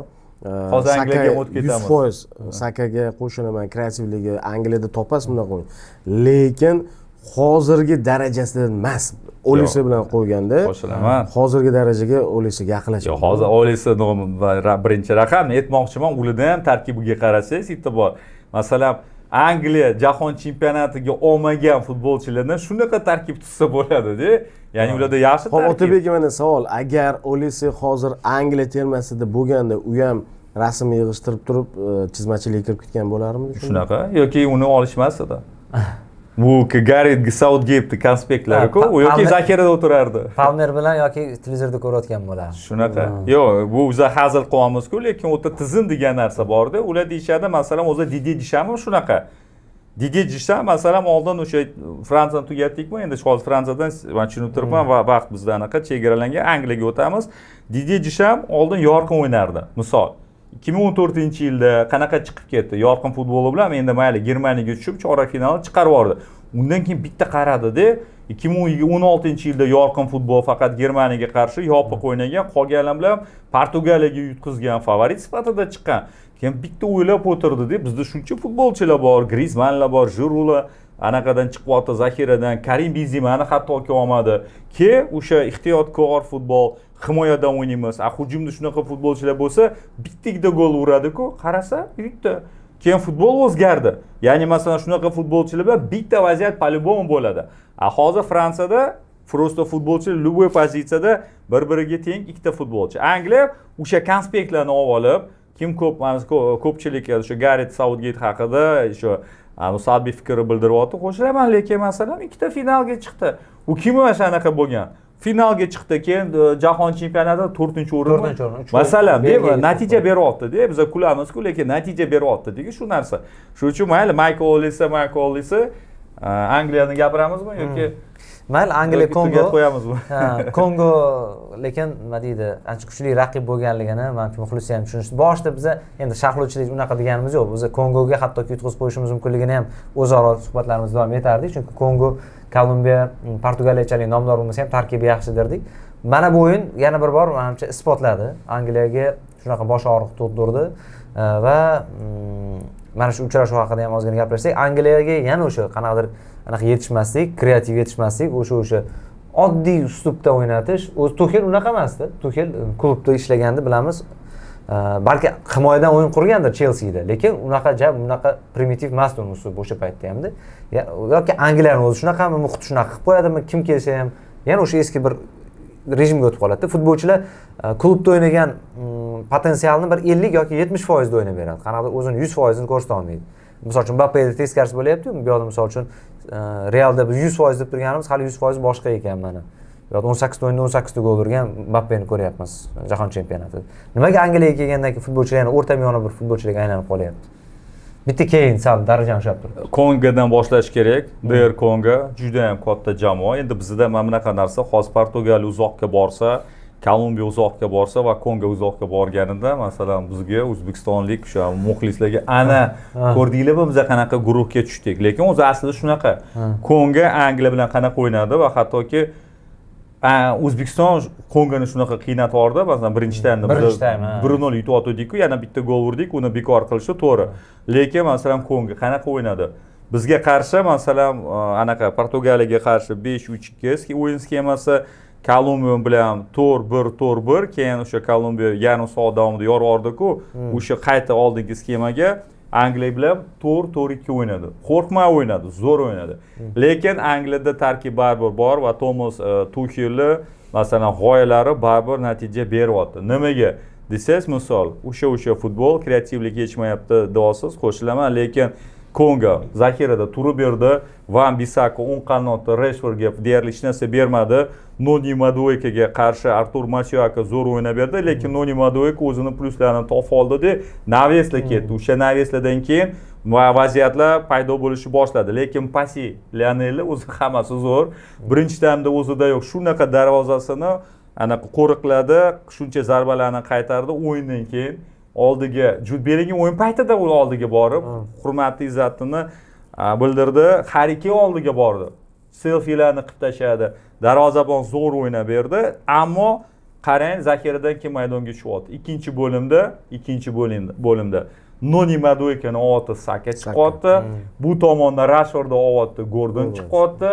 O'sha chiqib futbolchilar natijani qilyapti. Keyingi o'yinda o'sha o'yin bo'ladi. Nimaga? Natija berdimi? Biza masalan muxlislar, endi biz Angliyaga muxlislik qilmaymiz-ku, misol. Biza xohlaganimizni gapiramiz. Murabbiy hukumat bilan, rahbariyat bilan uchrashadi. Undan natija talab qilishadi, to'g'rimi? Bu masalan zerikarli futbol deymizmi? Natija beryaptimi? Bas. Bu futbolchilar natija beryaptimi? Bas. Boshqa hech narsa qilmaydi. Keyingi etapda ham xuddi shunaqa bo'ladi. Angliya kuch, Harry Kane gap yo'q Harry Kane, o'sha haqiqiy ayniqsa ikkinchi goli u. Birinchi ham, masalan, Jude Bellingham urolmagan joylarda urib ketdi-ku, ikkinchisi gap yo'q. Ikkinchisi o'zi olib, Gordonni yozib qo'ydi-ku, assist sifatida, ikkita assist bilan, lekin Gordon yoni anaqa o'rnida mana shunaqa Kverasni mana Harry aka olib, shu olib gol uradi. Lekin Angliya baribir kuch. Otabek ham yana bitta gap bor, haqiqatdan men shu narsani qo'llab-quvvatlagan bo'lardim. O'zi savol bermoqchi, mavzu ochilishdan Pasini anaqalarni ko'rmadinglarmi?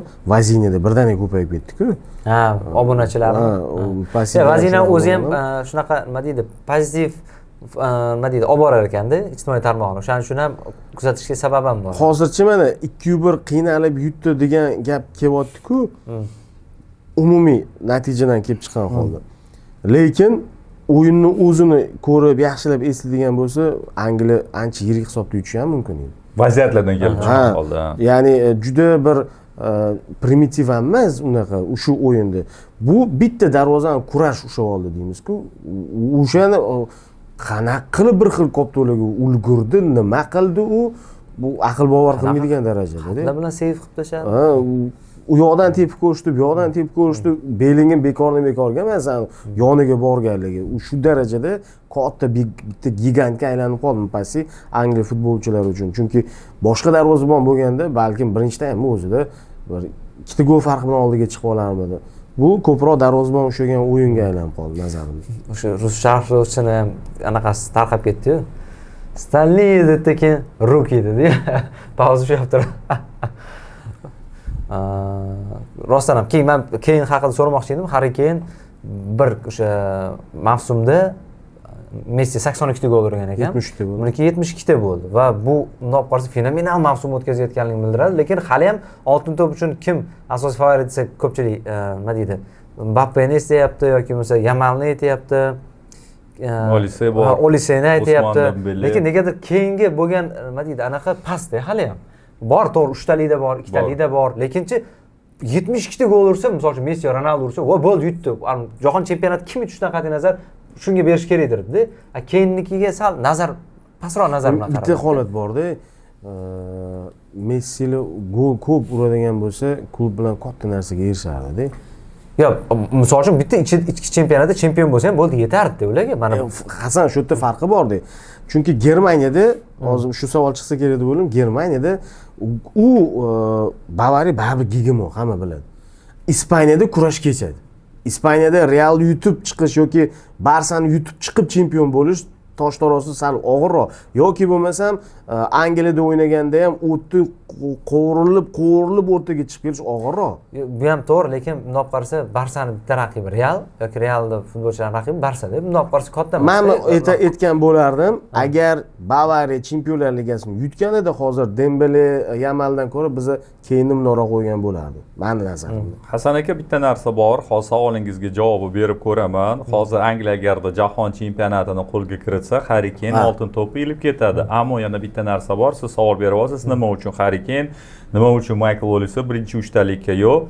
Va shu joyda Robert Lewandowskining hikoyasini hozir esladim, chunki Robert Lewandowski kamida bir marta oltin to'p olish kerak edi, haqli edi. Unga bironta marotaba berishmadi. Birinchi marta koronavirus sabab deb uni o'tkazishmadi, ikkinchi marotaba Messiga berishdi. Xo'p, Robert Lewandowski shu uchun ham Bayerndan ketdi.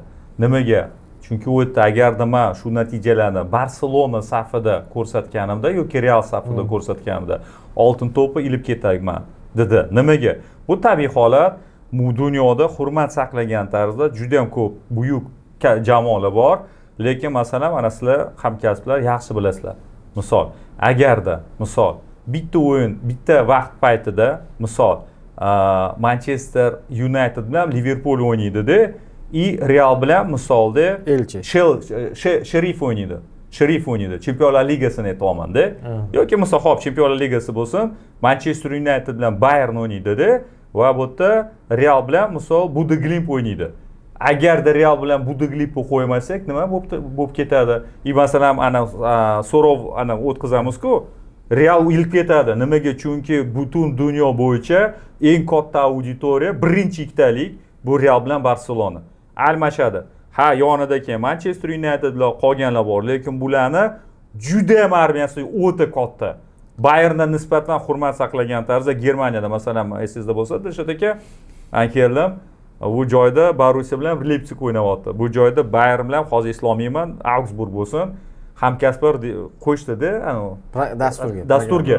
Men aytaman, olib tashlaylar, nimaga siz nima deyapsiz? Men aytaman, mashg'ulotchi sifatida RB Leipzig Borussiya ko'ryapman, lekin sizlar bilmayapsizlar, hozir nima bo'lib ketadi. Qo'shdi RB Leipzig bilan anaqani, Borussiyani keyingi уже dasturi tuzayotganini meni chaqirishdi, fikrimni so'rashyapti. Nimaga? Xalq telefon qilib tashashdi-ku Bayern muxlislari. Germaniyada aytdingiz-ku, gigamon muxlislari juda ham ko'p. Dunyoda qarasak, Real bilan va Barselona juda ham katta ustunlik. Juda ham katta ustunlik va shu joyda baribirda ani влияние bor-ku degan narsa. Losk degan narsa bor. Agarda Harry Kane hozir Barselonada shu natijalar kerak, bunaqa ko'rsatganida o'yinni baribir o'sha anaqada bo'lardi-da. Bu juda ham muhim narsa. Bu masalan, yo'q, men ularni yonini boshladi. Yo'q, hayot shunaqa. Masalan, biz gapiramiz-ku, ana Fransiya katta davlatmi? Rivojlanganmi? Ha. Angliya rivojlanganmi? Ha. Lekin Amerika baribir boshqacha turadi-ku, to'g'rimi? Universitet hozir boshqacha-ku. O'sha hozir geopolitikani gapiradigan bo'lsak, xuddi shunaqa bu yerda ham geopolitika degan narsa bor. Katta davlatlar bor, o'rta miyona bor, kichkina mayda bor. Klublar men deb o'ylayman. Robert Lewandowski shu fikrini bildirdi-da. Barselonaga o'tdi, erishmadi, endi o'tdi, pasayish bo'lgan, lekin bitta oltin to'pi nazarimda balkim kelajakda 10 yildan keyin o'sha 2020-yildagi oltin to'pni unga berishadi. Ha, endi men u hype bo'yicha, chempionatlar bo'yicha qo'shilaman ham, men ham tushunib turibman, lekin bundoq qaraganda biz ham o'zimizni oramizda ham keyin haqida gap so'zlar unaqa ko'p bo'lmayapti. O'shani men inobatga olib aytayotgandim-da. Keyin ko'pchilik endi baribir 9 yil bo'lgani uchun ham vaziyat keladi, uradi-yu. Misol uchun qolganlardagi tomoshaboblik yo'qdir, misol uchun Olise, Yamal, Mbappelardagi. Shunga sal pastroq nazar bilan qarashadimi deb ham o'yladim-da. Shu ham balki ta'sir qilayotgan. Chunki u vaziyat bo'ladi, unga vaziyat yaratib berishadi, golni uradi. Balki shunga ham demoqchi edim. Xo'p, keyingi o'yinlarga o'tishimiz kerak. Keyingi uchrashuvlar ichida eng kattasi bu demak, men Kodivar Norvegiya haqida ham gapirsak, shu ham zo'r o'yin bo'ldi. Norvegiya terma jamoasi ancha qiynaldi. Men Kodivar yoqdi, juda ham yoqdi menga o'yini. Kodivar xuddi Yaponiya qilgan ish qildi. Bu ham o'sha oxirida ozgina qanaqadir ehtiyotkor rejimga o'tib oldi, chunki 1-1 qilgandan keyin ham ruhiy ustunlik bo'lib turgan paytda Fayemida nima edi murabbiyning ismi? Foye. Sal qanaqa qo'rqdi-da. O'sha paytda shunchaki nima deydi, tashabbusni berib bordi Norvegiyaga. O'sha xato bo'ldi deb o'ylayman, chunki oxirida qo'shimcha daqiqalarda yo'q, undan oldinroq bo'ldi, adashmasam, qo'shimcha daqiqalardan oldinroq gol urib ketdi Holland. Ungacha vaholanki bemalol Côte d'Ivoire o'zini o'yinini ko'rsatsa ham bo'lardi menimcha. Bunga menimcha qo'shilsa bo'lsa kerak. Côte d'Ivoire boyagi Yaponiyadan farqli ravishda, o'sha Yaponiyada fikrimiz ikki xil chiqdi-yu, Yaponiyada Braziliyaga qarshi o'yinda ongli ravishda ikkinchi raqam. Ammo bu yerda Côte d'Ivoire o'ynasa bo'ladigan jihati va o'ynashni bo'lishini ko'rsata oldi. Vaqtimiz ozgina chegaralangan ekan. Otabek aka, keyingi o'yinga o'tamiz. Keyingi o'yin haqida fikringizni bilmoqchiman. Bu Kanada qolib ketdi. Kanadaga ozgina to'xtalib o'tib ketaylik. Kanada bilan Janubiy Afrika Respublikasi o'yinida Kanada menimcha endi bu yoqqa yetib kelgan bo'lsa kerak. To'g'ri yutdi, yaxshi o'ynab yutdi Janubiy Afrika Respublikasi ustidan. Biroq keyingi raqib Marokash bilan o'yin. Qisqacha fikringizni bildirib ketsangiz, keyingi o'yinga o'tamiz. Xo'p, Kanada, Janubiy Amerika, bu yerda kutilgan edi. Janubiy Amerika yaxshi o'ynadi. Janubiy Afrika o'zi biz ham shu uxlamay Amerikani o'shani hozir berib yubordik yerni. Afrikani Amerikaga. Xullas kalom, himoyaviy futbol hamkasblarga negadir yoqdi, rossiyalik hamkasblarga. Men to'g'risini aytsam, Janubiy Afrika bilan Kanada eng zerikarli o'yinlardan biri bo'ldi men uchun va xullas Kanada final aniqa keyingi bosqichga nimchorak finalga chiqdi. Favorit edi. Aytganingizdek, nimchorak finalda Marokashga qarshi ustunlik Marokash tomonida. Endi bilmadim, katta ustunlik deb olsam sal balki noto'g'ri bo'ladi, lekin 70-30 Marokash keyingi bosqichga chiqadi deb o'ylayman. Ya'ni o'yin uslubidan kelib chiqqan holda va futbolchilarning nomidan. Ha. Xo'p, keyingi o'yinga o'tamiz. Bu Portugaliya Xorvatiya uchrashuvi. Bu ham ko'plab o'sha muhokamalarga sabab bo'ldi. U yerdagi qarorlar, keyin jamoalarning ko'rsatgan o'yini. Lekin o'zi shunaqaroq o'yin kutgandim. Qanaqadir teng o'yin, raqobatli o'yin kutgandim. Men sizlar qanaqa fikrdingiz? O'zi bitta gol kimdir yutsa bitta gol farq bilan yutib ketadigan o'yin juftlik mana shunaqa edi va bu ishni xorvatlar ham qilishi mumkin edi. Xorvatlar 3 ta gol hisobga olinmadi. U yerda haqqoniy ravishda ofsaydni inobatga olishimiz mumkin. Kimdir aytadi, gol haqqoniy ravishda inobatga olinmadi. To'g'ri, lekin fakt shundan iboratki, Xorvatiya hujum qildi. Xorvatiya Portugaliyani ko'p vaziyatlarda himoyada o'ynashga majbur. Ramos 90 plus nechida urdi? 92 mi 93 da urdimi? 94 da urdi. Gol bo'ldi. Portugaliya yutdik degan paytida markazga qo'yayotdi, Xorvatiya borib gol uryapti yana. Ortga chekinish yo'q-da, qo'lidan keladigan ishimiz qila olamiz dedi. O'yin nazarimda bu bosqichda eng yaxshilardan bittasi edi o'zi umuman olib qaraganda. Faqat boyaga savol Ronaldo haqligida MVP olishga degan. Ha, bu ham ko'p muhokamalarga sabab bo'ldi. MVP bitta bu o'yinda emas, boshqa o'yinlarda ham ko'pchilik yozyapti. Nimaga MVP ni tanlayotganda faqat futbolchilar nomidan kelib chiqilyapti. O'sha misol uchun Ispaniya o'yinida Oyarzabal yoki Cucurella emas deyishdi. Bu o'yinda nimaga Ronaldo yoki Leo emas, penalti ishlab berdi, assist berdi. Muxlisda to'g'ri tushunsa, Ronaldo bo'lgani uchun aytayotganimiz yo'q. Umuman ikkinchi tomonni ham aytyapman. Chempionatda shunaqa bir tendensiyaga o'xshab qoldimi? Ispaniya yutyapti-da va Yamal ikkita gol urdi. Oyarzabal ikkita zo'r pas berdi Cucurella, lekin Yamalni tanlandi. Nima uchun nomdan kelib chiqilyaptimi ko'proq degan savol o'rtaga chiqyapti baribir. Savollar ko'pga beryapti. Zlatan Ibrahimovic вообще savollar berdi hakamlarga. Nima uchun masalan bu joyda qizil kartochka berilmayapti, bu joyda gollarni inobatga olishmayapti, bu joyda masalan aytganingizdek MVP ni Ronaldoga berishyapti, bu joyda masalan Messi bilan Aljerni, Jazoirni qachon o'ynagan qizil kartochka berilmadi. Bu joyda unaqa savollar juda ham ko'p, shunaqalar bo'ladi. Endi yuzdagi ozgina yon bosilayotganligi ham sezilib qolyapti. 50-50 bo'lgan vaziyatlarda baribir o'sha katta masshtabli figuralarga yonini olishadi baribir. Endi bu joyda to'g'ri tushunib turibman, MVP kim olish kerak. Endi bergan bo'lsa bo'ldi. Men nazarimda xorvatiyalik bu o'yinda o'zini ajoyib tomonidan ko'rsatdi va agarda keskin o'sha golli vaziyatlarni sanasak, masalan, aytolmayman, shu Portugaliya bulardan ustun bo'lgan. O'ta ham Xorvatiya ham yutib ketishi mumkin edi, Portugaliya ham yutib ketishi mumkin edi. Eng dramatik o'yinni biz masalan tomosha qildik. Menga qolsa, Xorvatiyaga ham qolsa, ular icharida xohlasanglar bu MVP ni 10 tasini olib ketinglar, bizga faqatgina o'sha bitta gol inobatga olsanglar. Savollar ko'p, Dilshod aka, bu oltin to'pda shunaqa savollar bor. Har bitta o'yinda shunaqa savollar bor. Deyarli endi har doim emas, katta ustunlikka ega bo'lsa, men o'sha uchrashuvda men ham qo'shilaman ushbu fikrga. Ronaldo masalan jarima maydoni ichida bir marotaba to'pni tegan, o'sha penalti tepganida zo'r tepdi, chunki masalan penaltini ham biz ko'ryapmiz, bu juda ham o'sha katta anaqa masala, katta bosim bemalol tepib gol urdi Вот va nima demoqchiman, Va yaxshi- Portugaliya tarkibida anaqaga statuetkaga loyiqroq, mosroq boshqa futbolchilar, da'vogarlar bor edi deb o'ylayman mana. Atak e'tiboran qaratmadim. Kimga berishdi? Shu bergan bo'lsa lekin berishdi. man o'sha vingerlarda ozgina pasayish bor degandim. Netular, Leaolar yoki keyin Felixlar. Mana shu uchrashuvda Leao sal o'zidan nima deb kutilgan o'yinni ko'rsatdi menimcha. Yarim himoyadagilardan ham ko'ra ko'proq menimcha o'sha loyiq edi deb o'ylayman. Bu uchrashuvda sal MVP ga nisbatan ko'proq loyiq edi menimcha. Lekin Ronaldoni boya aytgan gapingizga qo'shaman. Livakovic aynan penaltishunos darvozabon. Uni darvozasini ishg'ol etish ham oson emasdi. Livakovic keyin qaysi o'yindadir penalti ham qaytardi, faqat qoida buzib qaytarganligi uchun yana qaytib penalti berilgandi. Baribir penaltini qaytarishni biladigan darvozabon. Keyingi o'yinga o'tsak, bu Ispaniya Avstriya uchrashuvi. Endi bu yerda menimcha unaqa ko'p gapiradigan gapim yo'q. Avstriyada men lekin ko'proq qarshilik kutgan edim. Baribir Ralf Rangnick bo'lgani uchun ham sal qanaqadir yo'lni topsa kerak, hech bo'lmasa raqobat qilish yo'lini topsa kerak degandim, biroq Ispaniya o'sha yarim himoyachilarning evaziga baribir o'yin nazoratini bermadi menimcha. Tan olish kerak, Ispaniya juda ham kuchli ekan. Biza nima uchun masalan turnir boshlanishidan oldin Ispaniya birinchi o'sha favoritlardan edi. Birinchi turdan keyin Fransiya yilib ketdi. Nimaga? Fransiya o'z o'yinini masalan Senegalga qarshi raqibini ikkinchi taymda umuman ko'rmadi. 3 ta gol urdi, undan tashqari 5 ta gol urishi mumkin edi.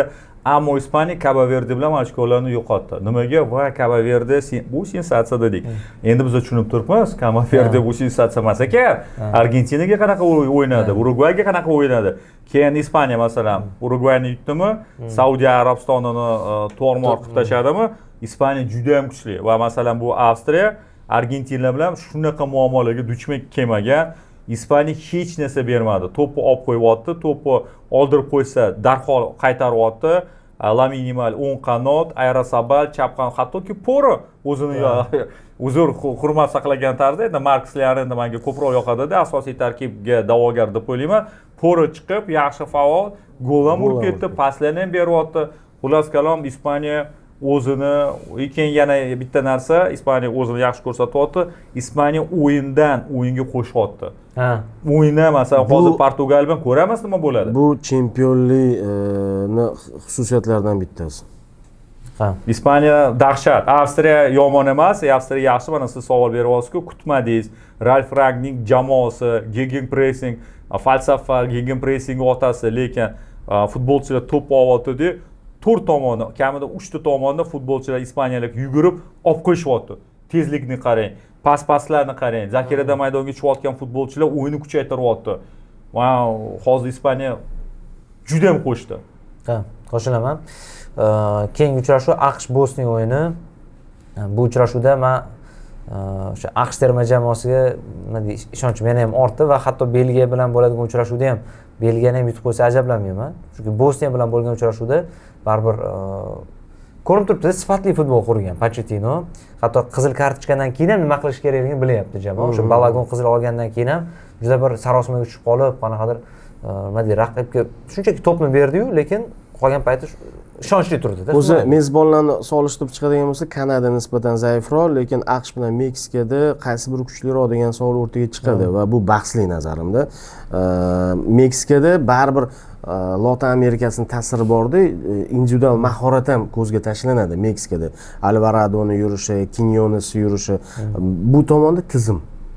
AQShda tizim bor, men 100% qo'shilaman, Belgiya yutib qo'ysa ajablanmayman.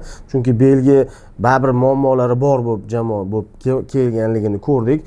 Guruhda ham oxirgi turda hal qildi.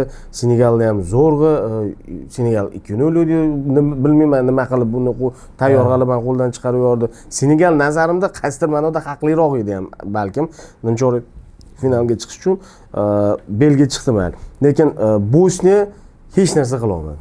Hech narsa qila olmadi.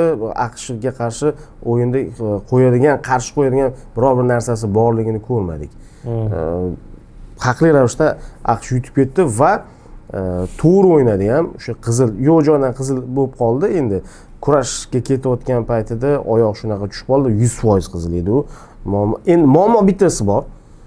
O'sha Balagon asosiy hujumchi edi. Gol ham urgan shu Balagon edi. Bitta goli ofsayd deb hisoblanmadi. Belgiya bilan o'ynaganda yo'q. Lekin apellyatsiyani nimadir berishibdi. Bilmadim qanchalik rol o'ynaydi. U qizil u oyog'ini chopib sindirib yubordi-ku. Men savolda kimga apellyatsiya agarda Donald Trampga bergan bo'lsa bemalol qaytaradi. Donald Tramp o'zi bergan bo'lsa-chi. Donald Trump etsa u prinsipi yana boshqatdan o'ynab yuborishadi, qaytaradi. Xo'las shu joyda masalan Meksika bilan solishtirsak, bu ham tizimli, faqatgina Meksika himoyaviy futbol, bu hujumkor futbol. Agarda Belgiya bilan hozir o'ynasa, endi Bosniya-Gersegovina patologiyaga yetib bordi. Baribir Amerika ustunroq, AQSh ustunroq. Hozir Belgiya bilan o'ynayotganda, agarda Belgiyada Timo Courtois bo'lmaganida, menda 70-30 AQSh keyingi bosqichga chiqadi deb taxmin qilardim. Ammo Timo Courtois faktori bor, shuning uchun 55 ga 45 deb o'ylayman AQShda ustunlik. Chunki o'yin jihatidan, tizim jihatidan keyin muxlislar juda ham ko'p, hujum tizim bor. Belgiyani birinchidan o'yin qovushmayapti, Doku o'zini masalan kutgandek o'zini ko'rsatmayapti va Belgiyani himoyasi o'ta zaif. O'sha avlod ketdi, Alderweireld, keyin ana Vertonghenlar. Bundan keyin ular ham janaqa zo'r bo'lmagan, lekin har holda yaxshi bo'lganda, bular вообще rasvo ekan. Bitta narsa, guruhda Eron, Misr, Yangi Zelandiya bo'lsa, Belgiya asosan to'p nazorati bilan o'ynadi, birinchi raqam bilan o'ynadi. Lekin AQSh birinchi raqam bilan o'ynashga qo'ymaydi. AQSh hujumda o'ta yaxshi ma'noda agressiv jamoa. Ustunligi bor oldingi chiziqda, u birinchi raqam bilan o'ynashga qo'ymaydi va bu narsa Belgiya birinchi raqam bilan o'ynaganda baribir himoyasida yuklama kamayadi-yu, hozir yuklamasi ko'payib ketadi. To'g'ri. Bunga dosh berish qiyin lekin. Xo'p, keyingi juftliklarga o'tamiz. Bu yoqda o'sha birinchi bo'lib, mayli Argentinadan boshlab qolamiz. Bugungi to'g'ri kechqurun tunda yoki bugun ertalab degan bo'ladi. Bo'lib o'tgan eng zo'r o'yin, balki bu bosqichning eng hozir dramatik uchrashuvi ham bo'lsa ajab emas. Argentina Cabo Verde vaholanki xuddi Ispaniya Avstriyaga o'xshab yengil bir bitta jamoaning ustunligini ko'rishimiz ham mumkin edi bu uchrashuvda. Ko'pchilik shunaqa kutgandi ham. Lekin amalda Cabo Verde jang taklif qilishga qaror qildi. Va o'yinda yutqizgandir, hisobda yutqizgandir, lekin juda ko'pchilikni nima deydi, naqasiga sazovor bo'ldi, hurmatiga. Va mana shu o'yin haqida gaplashsak. Kutganmidinglar bunaqa raqobatni o'zi? To'g'risini aytaman, baribir faktor bor Argentina jahon amaldagi jahon chempioni. Argentinaning o'yini juda ham shakllangan, Messi bor, keyin o'sha ajoyib, juda ham go'zal gol urganidan keyin bo'ldi Cabo Verde pishdi deb shunaqa fikr paydo bo'ldi. Endi baribir Cabo Verde ertak bo'lsa ham guruh bosqichida baribir bu уже 1.16 o'zbek tilida qanaqa deyiladi? 1.8 nimchorak, bu 16 dan bor. Yo'q, anaqa bo'lmaydi, nimchorakning nimchoragi. Xullas kalom, Cabo Verde o'zini yaxshi ko'rsatdi. Bu turnirda biza ikkita nazarimda eng chiroyli golni ko'rdik. Men har holda hozirgi kunda, masalan, Messining goli va keyin Cabral.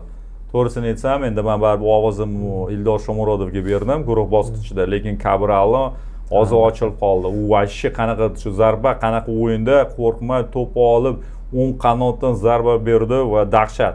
Aytganingizdek, Cabo Verdening muxlislarining soni har holda mana bu chempionatda ko'payib ketdi. Keyingi turnirlarda bilmadim, balkim biz mana so'nggi marotaba Cabo Verdeni jahon chempionatida ko'ryapmiz. Chunki bilib bo'lmaydi masalan. Qani ko'rsatsin keyingi safar. Masalan, hozir kimdir aytadi-da tasodifan. Biz Aylan Cupni kuzatdik. Menga yoqdi. Shu Aylan Cupdan chiqqan o'sha ko'rganimni men dasturda ham aytgan edim-ku, taxminlarim shu Saudiyadan o'tadi bu Cabo Verde. Ustun anaqa Saudiyadan nisbatan. Va lekin unaqa darajada, unaqa futbol, unaqa futbolchilar va himoyada ham o'sha tur berish kerak-ku, hujumlarga, shunaqa futbolchilarga qarshi o'ynash kerak-ku. Cabo Verde ajoyib o'ynadi. Nafaqat darvozabon ham o'sha Vazinho ajoyib ekan. No, sam fakt o'sha jamoa shakllangan, futbolchilar yaxshi o'ynagan va eng muhimi Argentinani qo'rqmadi. Ya'ni gol o'tkazib yurib boryapti-da, hujumga qo'shyapti. Kerak bo'lsa qarshi hujumga yugurib ketyapti. Dahshat jamoa, shunaqa duxi bor ekan.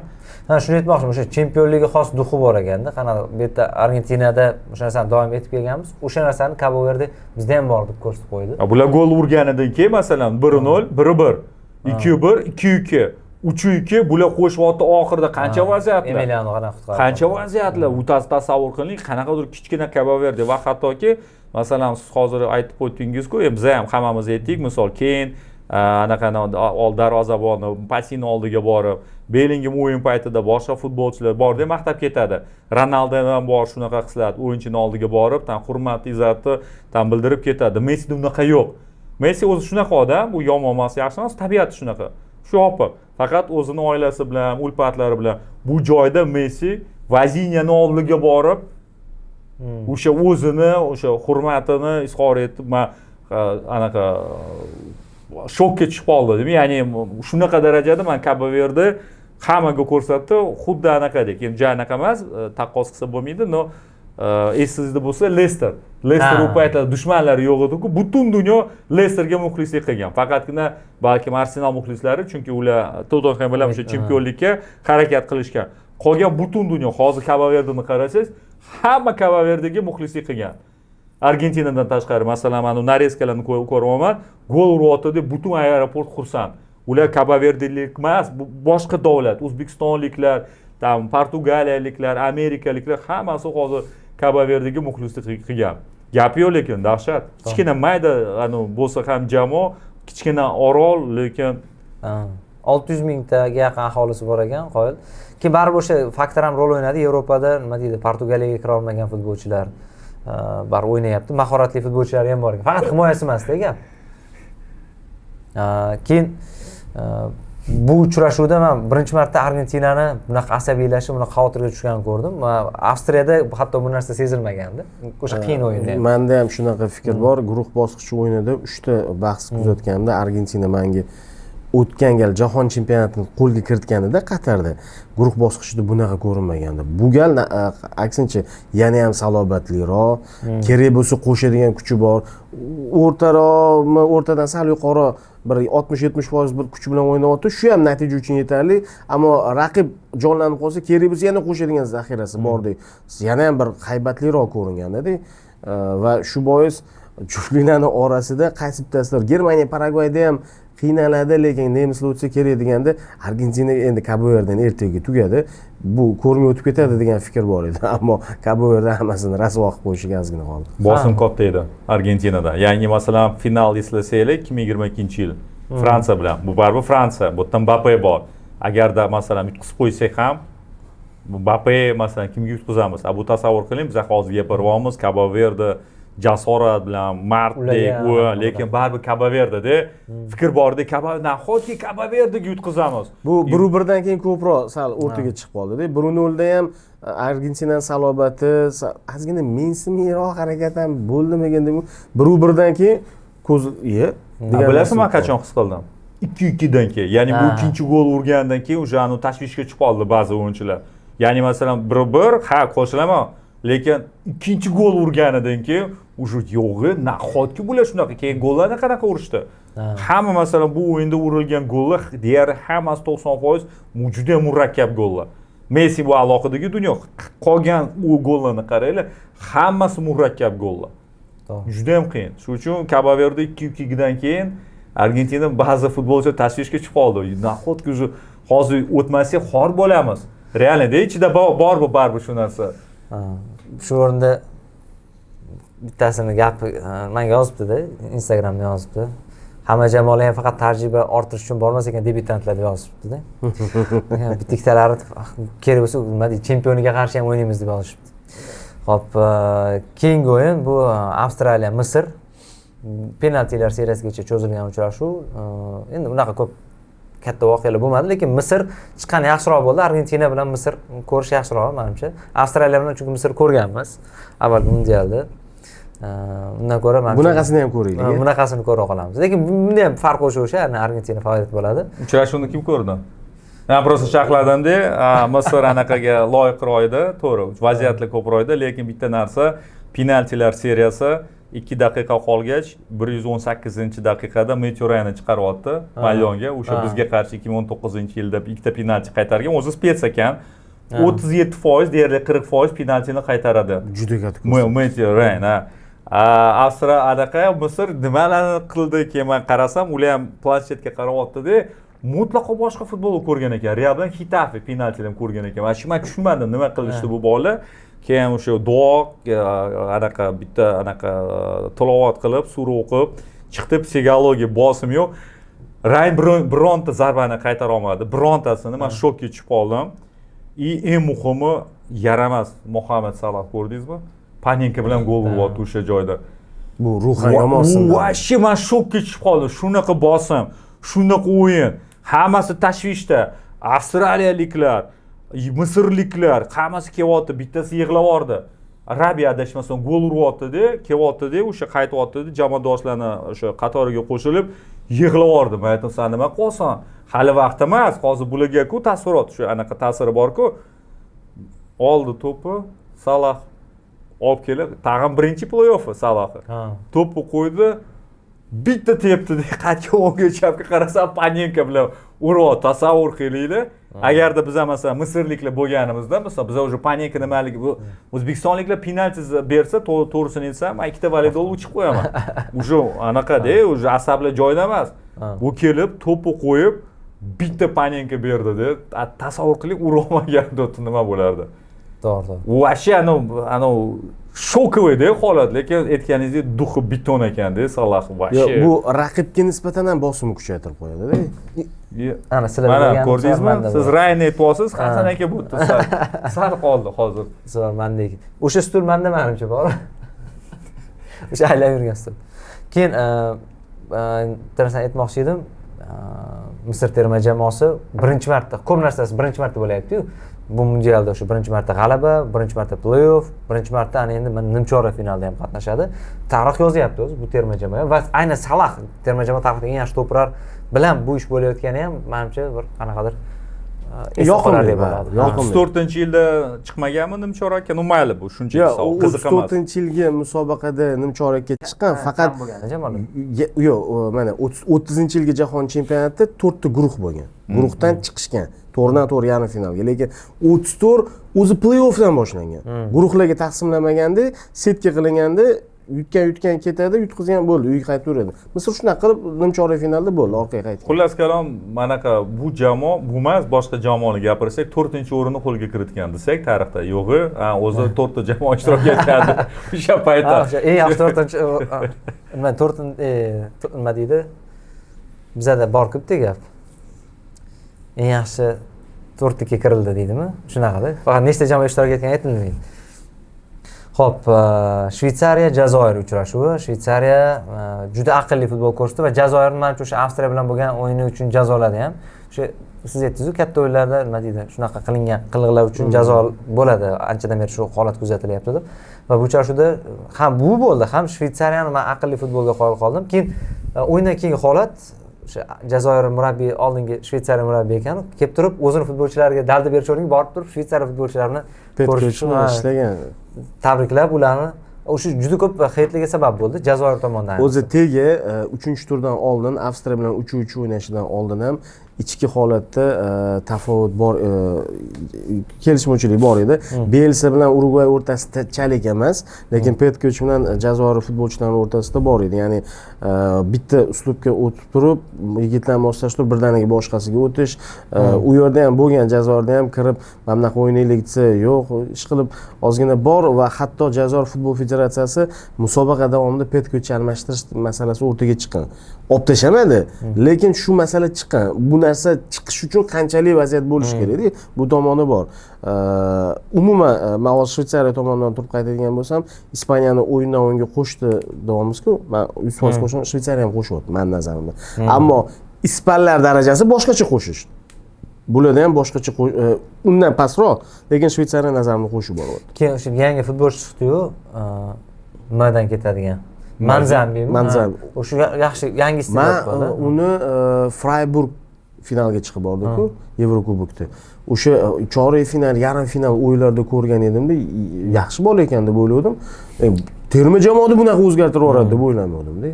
Shu yaxshi biror bir top klubga o'tib ketsa kerak. Men Saybari Bavariya sotib oldi-yu Marokashda. Adashmasam uni olishdi-ku, ilib ketishdi-ku. Hozir masalan transferlar уже bo'lyapti, lekin uni rasman men hali ko'rmadim. Shveysariya haqida nima demoqchiman? Shveysariyani bitta katta zo'r anaqa tomoni bor. Katta ustunlik, zo'r tomoni.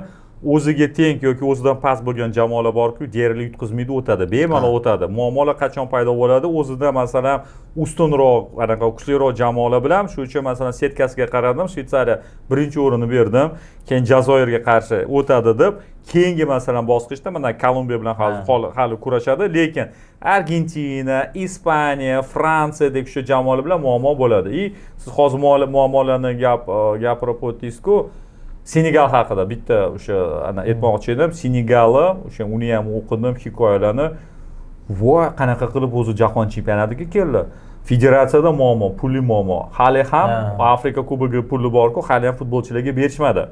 Keyin stadionlar bor-ku, mashqlar qilish kerak va hokazo qilishmagan, o'yinlar qilmagan, chunki ijaraga pul to'lamagan. Tasavvur qiling, Amerikaga, AQShga bordi, anaqa ovqat bilan muammo, o'ziga ovqat olyapti. O'zining cho'ntagida. Va shunaqa muammolar o'tdi. Bu jamoa o'lim guruhidan chiqdi. Yana qanaqa o'ynadi? Masalan, birinchi taym Fransiyaga qarshi, keyin Norvegiyaga qarshi 2-3 masalan, keyin mana Iroqqa yutdi. Belgiyani 2-0 yutyapti. Ya'ni men nima demoqchiman, bu tomonda shunaqa muammolar, shunaqa bosimlar, bunga qaramay bola kurashyapti. Gap yo'q birodarlarga. Mana Senegal вообще молодцы. Gap yo'q. Anaqa vatan uchun, diyor uchun, xalq uchun va Eron jamoasiga eng ko'p o'zi rahmi kelgan odamlar mana shu ikkita terma jamoaga bo'ldi. Bunaqa sharoitda u yerda nima edi, qanaqa sharoitlar o'rtasidagi farq, tafovut bir-birini yer bilan osmoncha o'yapti. Lekin shunda ham tengma-teng o'ynab yutqizgan bo'lsa ham tengma-teng o'ynab yutqizdi ikkalasi ham. Ayniqsa o'sha Erondagi bo'lgan vaziyatlar ham, Senegalniki ham bir-biriga bundoq qarasa o'xshash. Muhit unaqa bir futbol, maza qilib futbol o'ynaydigan muhit emasdi. Ya'ni sharoit muhit emas, sharoit deya qolaylik, to'g'ri bo'ladi menimcha. Va oxirgi uchrashuv Kolumbiya, Gana. Menimcha sal o'sha Kanada bilan jar o'yiniga yaqinroq o'yin bo'ldi menimcha. Faqat sal gol ertaroq bo'lib qoldi. To'g'risi rostdan ham zerikarliroq o'yin bo'ldi. Kolumbiya juda katta zaxira bilan o'ynadi va Kolumbiya 1-0 qolsa, mana Agirida 2-0 bo'lgandan keyin to'xtash ko'rdik-ku Janubiy Afrika Respublikasi bilan. Lekin Kolumbiya 1-0 ni oxirigacha ushadi. Bunga ko'proq Gana berdi. Janubiy Afrika Respublikasida nimaga 9 kishi bo'lib ham oldinga qanaqadir o'tishlar, palaparchiliklar bo'lsa ham bor edi. Gana meni juda hayron qoldirdi, juda ham hayron qoldirdi. 1-0 gol o'tkazib yubordi-yu, Gana endi qo'shadi. O'zi Keyrush jamoalari odatda himoyadan o'yin tashkil etadi. Boshidan bilib turib Kolumbiyaga kopton topshirgandek bo'ldi-da, lekin o'tkazib yubordi. Gol tez bo'ldi. Hali qancha vaqt bor, vagon vaqt bor. Oldinga chiqsa bo'ladi, chiqmayapti-da. Mana gol o'tkazib yubordi. 2 daqiqadan keyin yana Kolumbiya pozitsion hujum. Gana pressingga ham bormayapti. Koptonni olib qo'yishga bormayapti Gana. Meni rosa hayron qoldirdi bunaqasiga. Va Angliya bilan tashashib o'ynagan, durang o'ynagan Gana qani degan narsa turibdi. O'sha o'yinda Ganada epizodlar bo'lgan edi. Ikkita vaziyat tasavvur qilasizlarmi? Gana 90, ya'ni plus birinchi taymda 6 daqiqa ham o'ynadi, ikkinchi taymda 6 7 hozir esimda ham yo'q. Mana shu butun o'yin davomida bitta aniq zarba bergani yo'q. Bitta aniq zarba bergani yo'q. Yaqinroq borgan zarbasi ham bo'lgani yo'q Ganani. Umuman nimagadir o'ynashga xohishi yo'qmi? G'alati taassurot qoldirdi. Keyin Kolumbiya odatda 1-0 qolsa, endi jahon chempionat play-off bo'lib turib, nariga jamoa yana urib qo'yishi mumkin deb bosadi-ku, Kolumbiya ham to'xtashni boshladi. Qaradi, Agireni rejimini yoqdi. Chunki Gana umuman kelmayapti. Pressingga borib to'pni olib qo'yishga talashmayaptimi? Gana o'ynamagandan keyin bizga nima kerak bor degan bir tushuncha bilan harakat qildi-da. Kolumbiya to'xtadi, qo'ydi.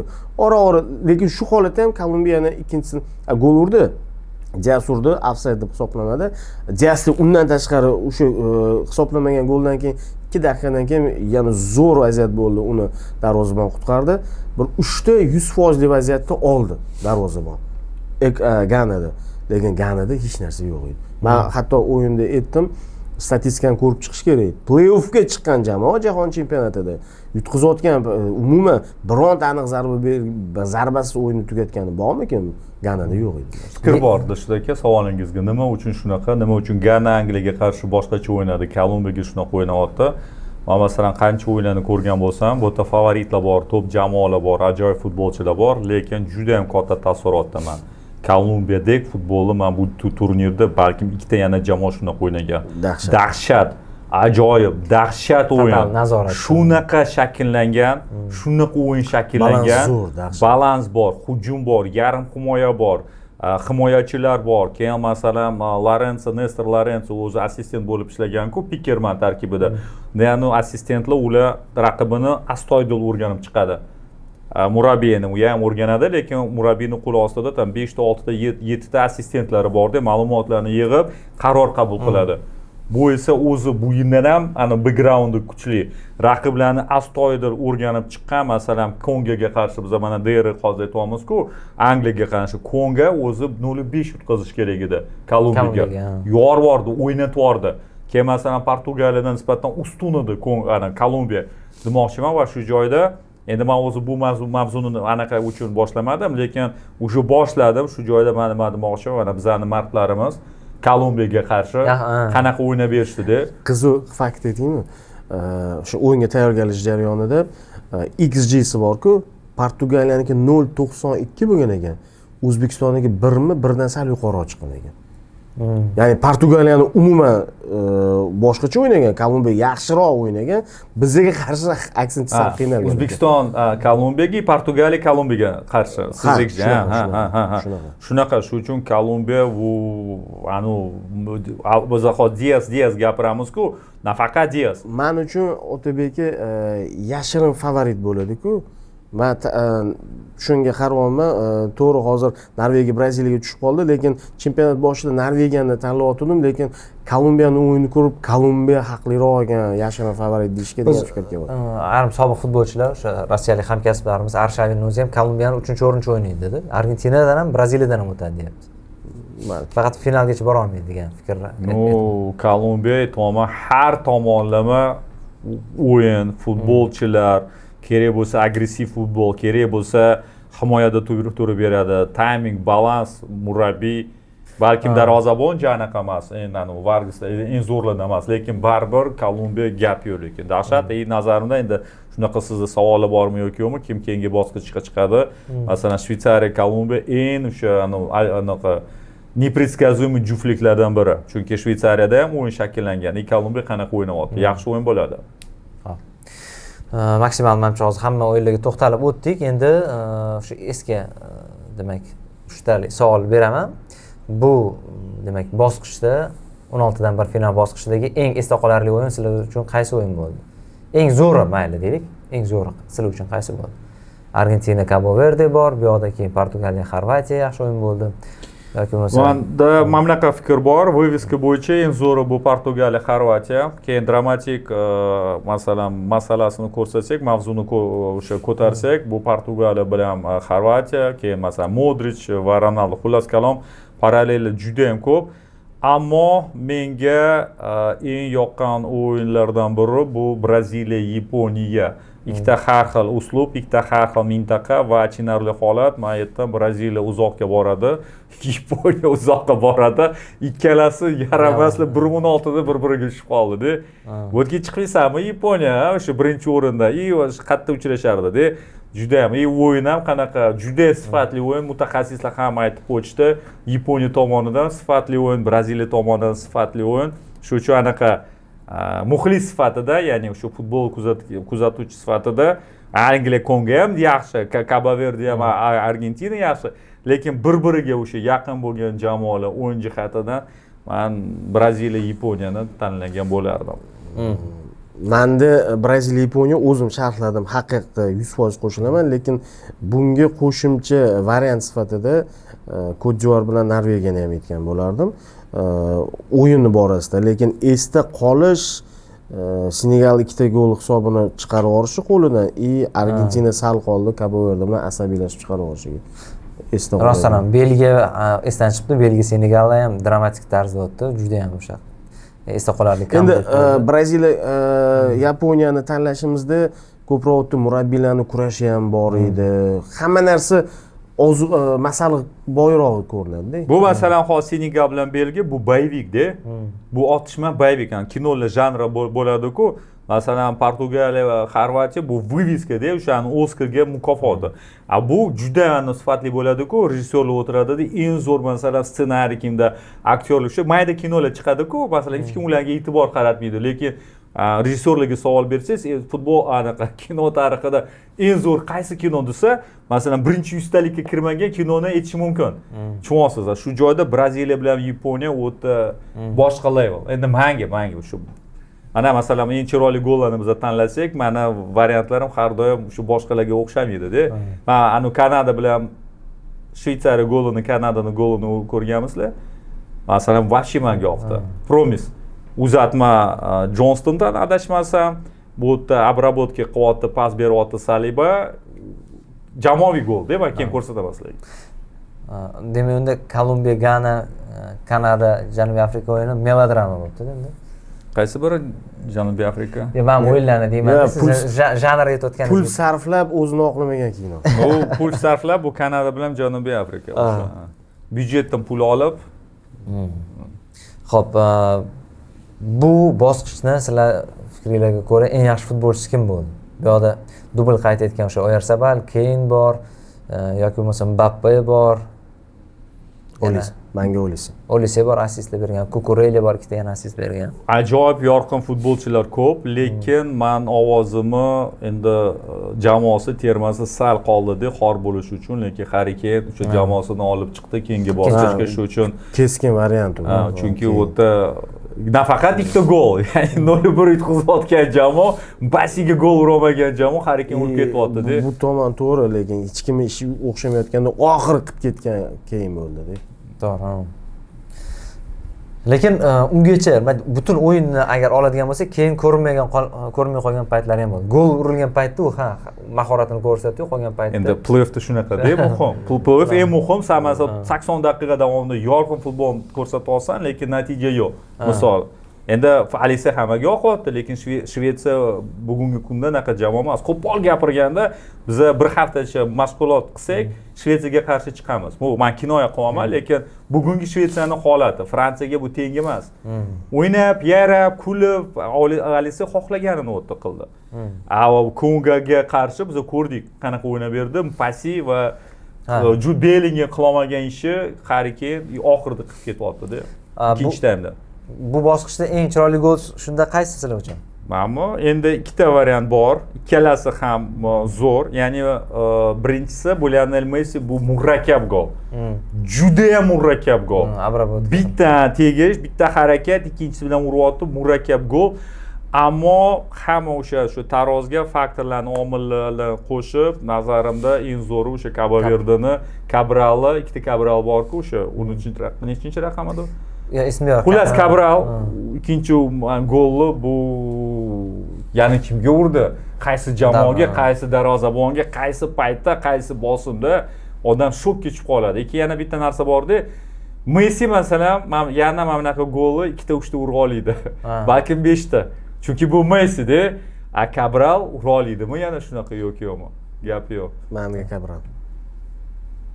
Mana shu Cabo Verde futbolchisini aytmoqchi edim. Kim muxlislardan savollar bor, lekin ularning ko'piga javob berib qo'ydik. Bundoq qarasa, o'sha Yamal haqida, Olise haqida so'rashgan edi va yana bitta savol qolib ketdi, shunga bitta to'xtalib o'tamiz. Chunki qolgan savollarga deyarli javob berib bo'ldinglar. Hop. Sidney Cabral. Bo'ldi, javob bermaymiz ekan. Bunga javob berib bo'pmiz ekan. Qiziqarli va comeback, nima deydi? Qiziqarli o'yinlar kamayib boryapti, nimaga degan savol berilibdi-da.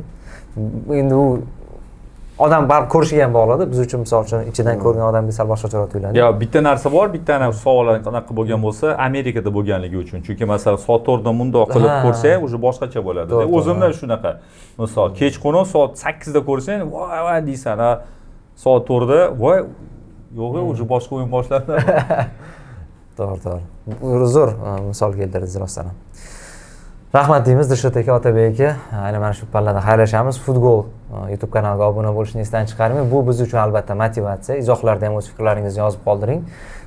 Qancha obunachilarimiz ko'payib, qancha nima deydi, ijobiy fikrlar bo'lsa, biz ham shuncha ko'proq mehnat qilamiz, shuncha ko'proq sizlarga nima deydi, masalliq berishga harakat qilamiz. E'tiboringiz uchun rahmat. Kuzatishda davom eting.